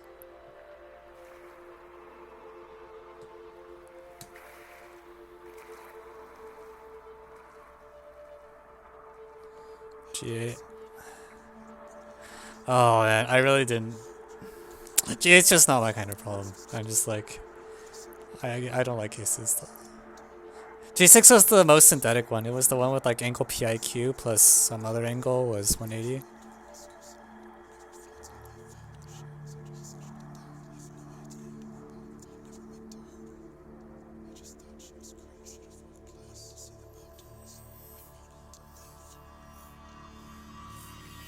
Favorite algebra problem from that list? A5? Maybe? Maybe A4, A6. How's coordination going this year? I wish it was in person. I feel like there's a lot of like waiting around for people to get back to each other. Like it's just... See, when you coordinate, when you want to talk to a leader, you sit down at a table and you like talk to them. So the latency between sentences is like 10 seconds. Whereas with virtual coordination, the latency is more like 1 day.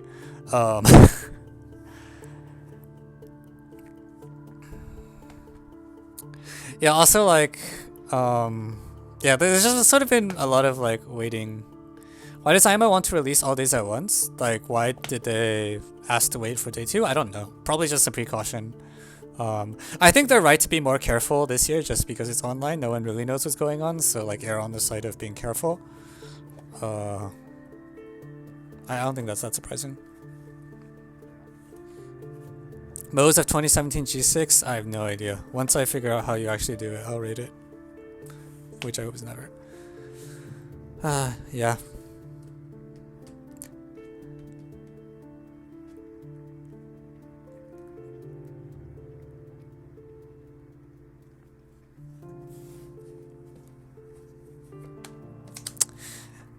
Yeah, actually, some of the coordinators, if they wake up really early, are going to wake up in a couple hours. I wonder if I should like stay up a couple hours to see if I can catch some people waking up, or if I should just go to bed and wake up earlier. Probably the latter.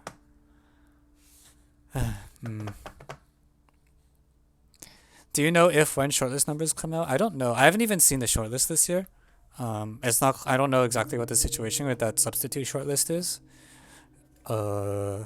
Yeah. What time is it there? Where? What do you mean there? The IMO is virtual this year. There's no centralized location.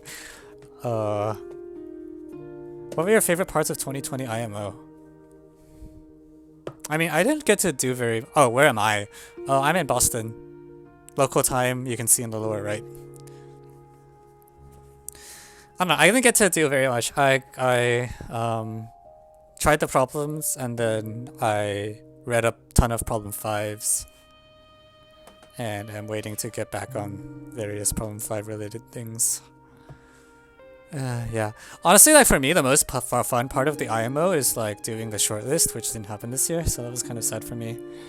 But I'm glad I got a chance to coordinate, and I'm glad that I got a problem that is like not too painful to coordinate, because some of the others are so bad. Actually, just in general, I think coordinating Geo and Combo was really painful. And then coordinating a number theory like IMO 5, where there's like basically only one solution, it's short, it's just like, oh, this is so easy.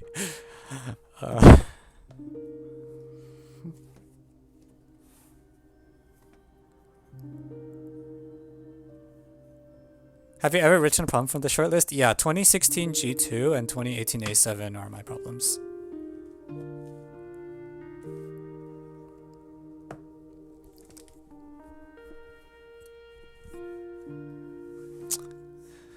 Yeah. Yeah, I actually submitted NT as when doing preferences. I was like, my top preference is actually NT.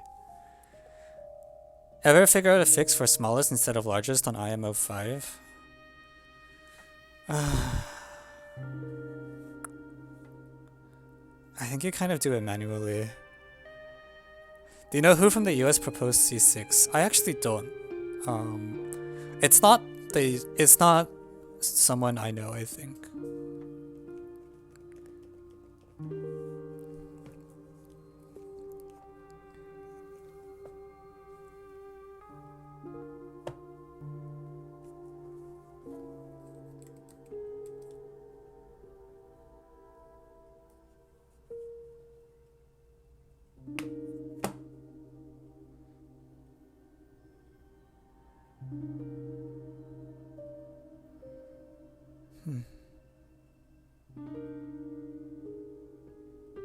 How long do you think IMO will last? This year's? I think it's till like Sunday, is what I remember. Yeah, coordination is supposed to finish by tomorrow, so I'm a little anxious because there's just so much round trip latency. Like you can't really have a discussion. I almost would have preferred like Zoom coordination, you know, just like have an appointment and then meet with a leader then. But I think time zones make that pretty prohibitive. Like how many years will IMO last? It might be a while. I don't know.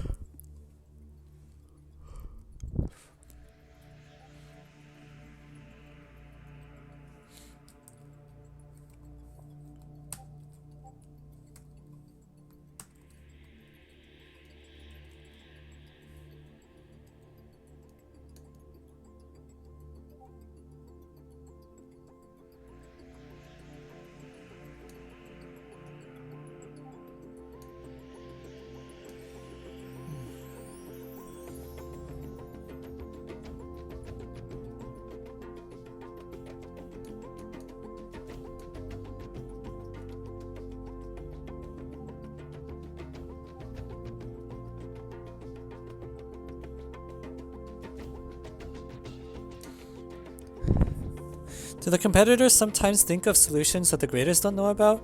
It happens from time to time. Not that often, especially the problem selection committee is very thorough. So for the IMO it's rare because you have, but for USMO this happens every so often. Actually, USMO happens quite a bit, honestly, because there's fewer people vetting the problems for USMO.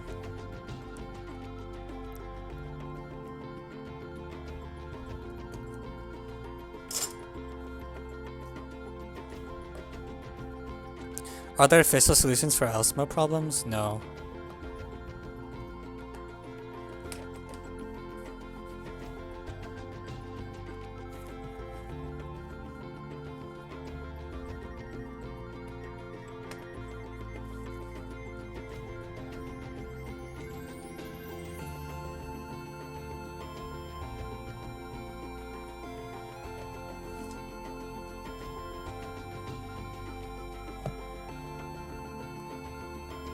When does OMO start? I have no idea. I'm not following OMO anymore.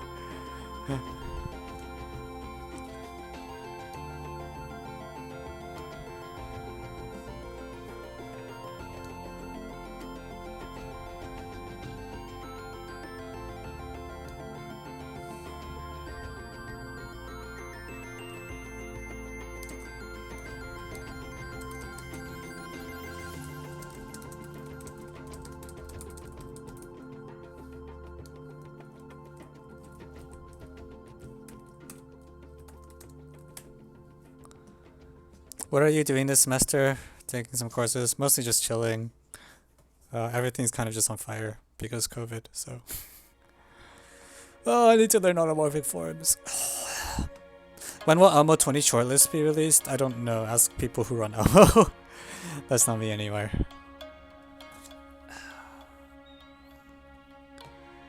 Alright, cool. Anyways.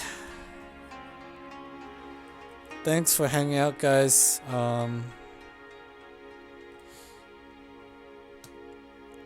What was Nemo exactly? A long time ago, we ran a short answer contest called NIMO. And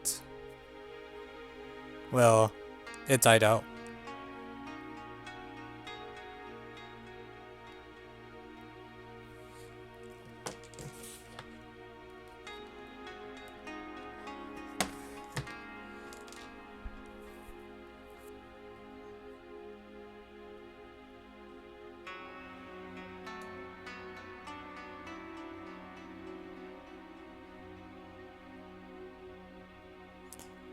Alright.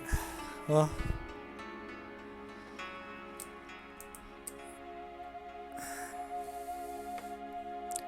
Alright, hope you guys had fun. I'll see you all around.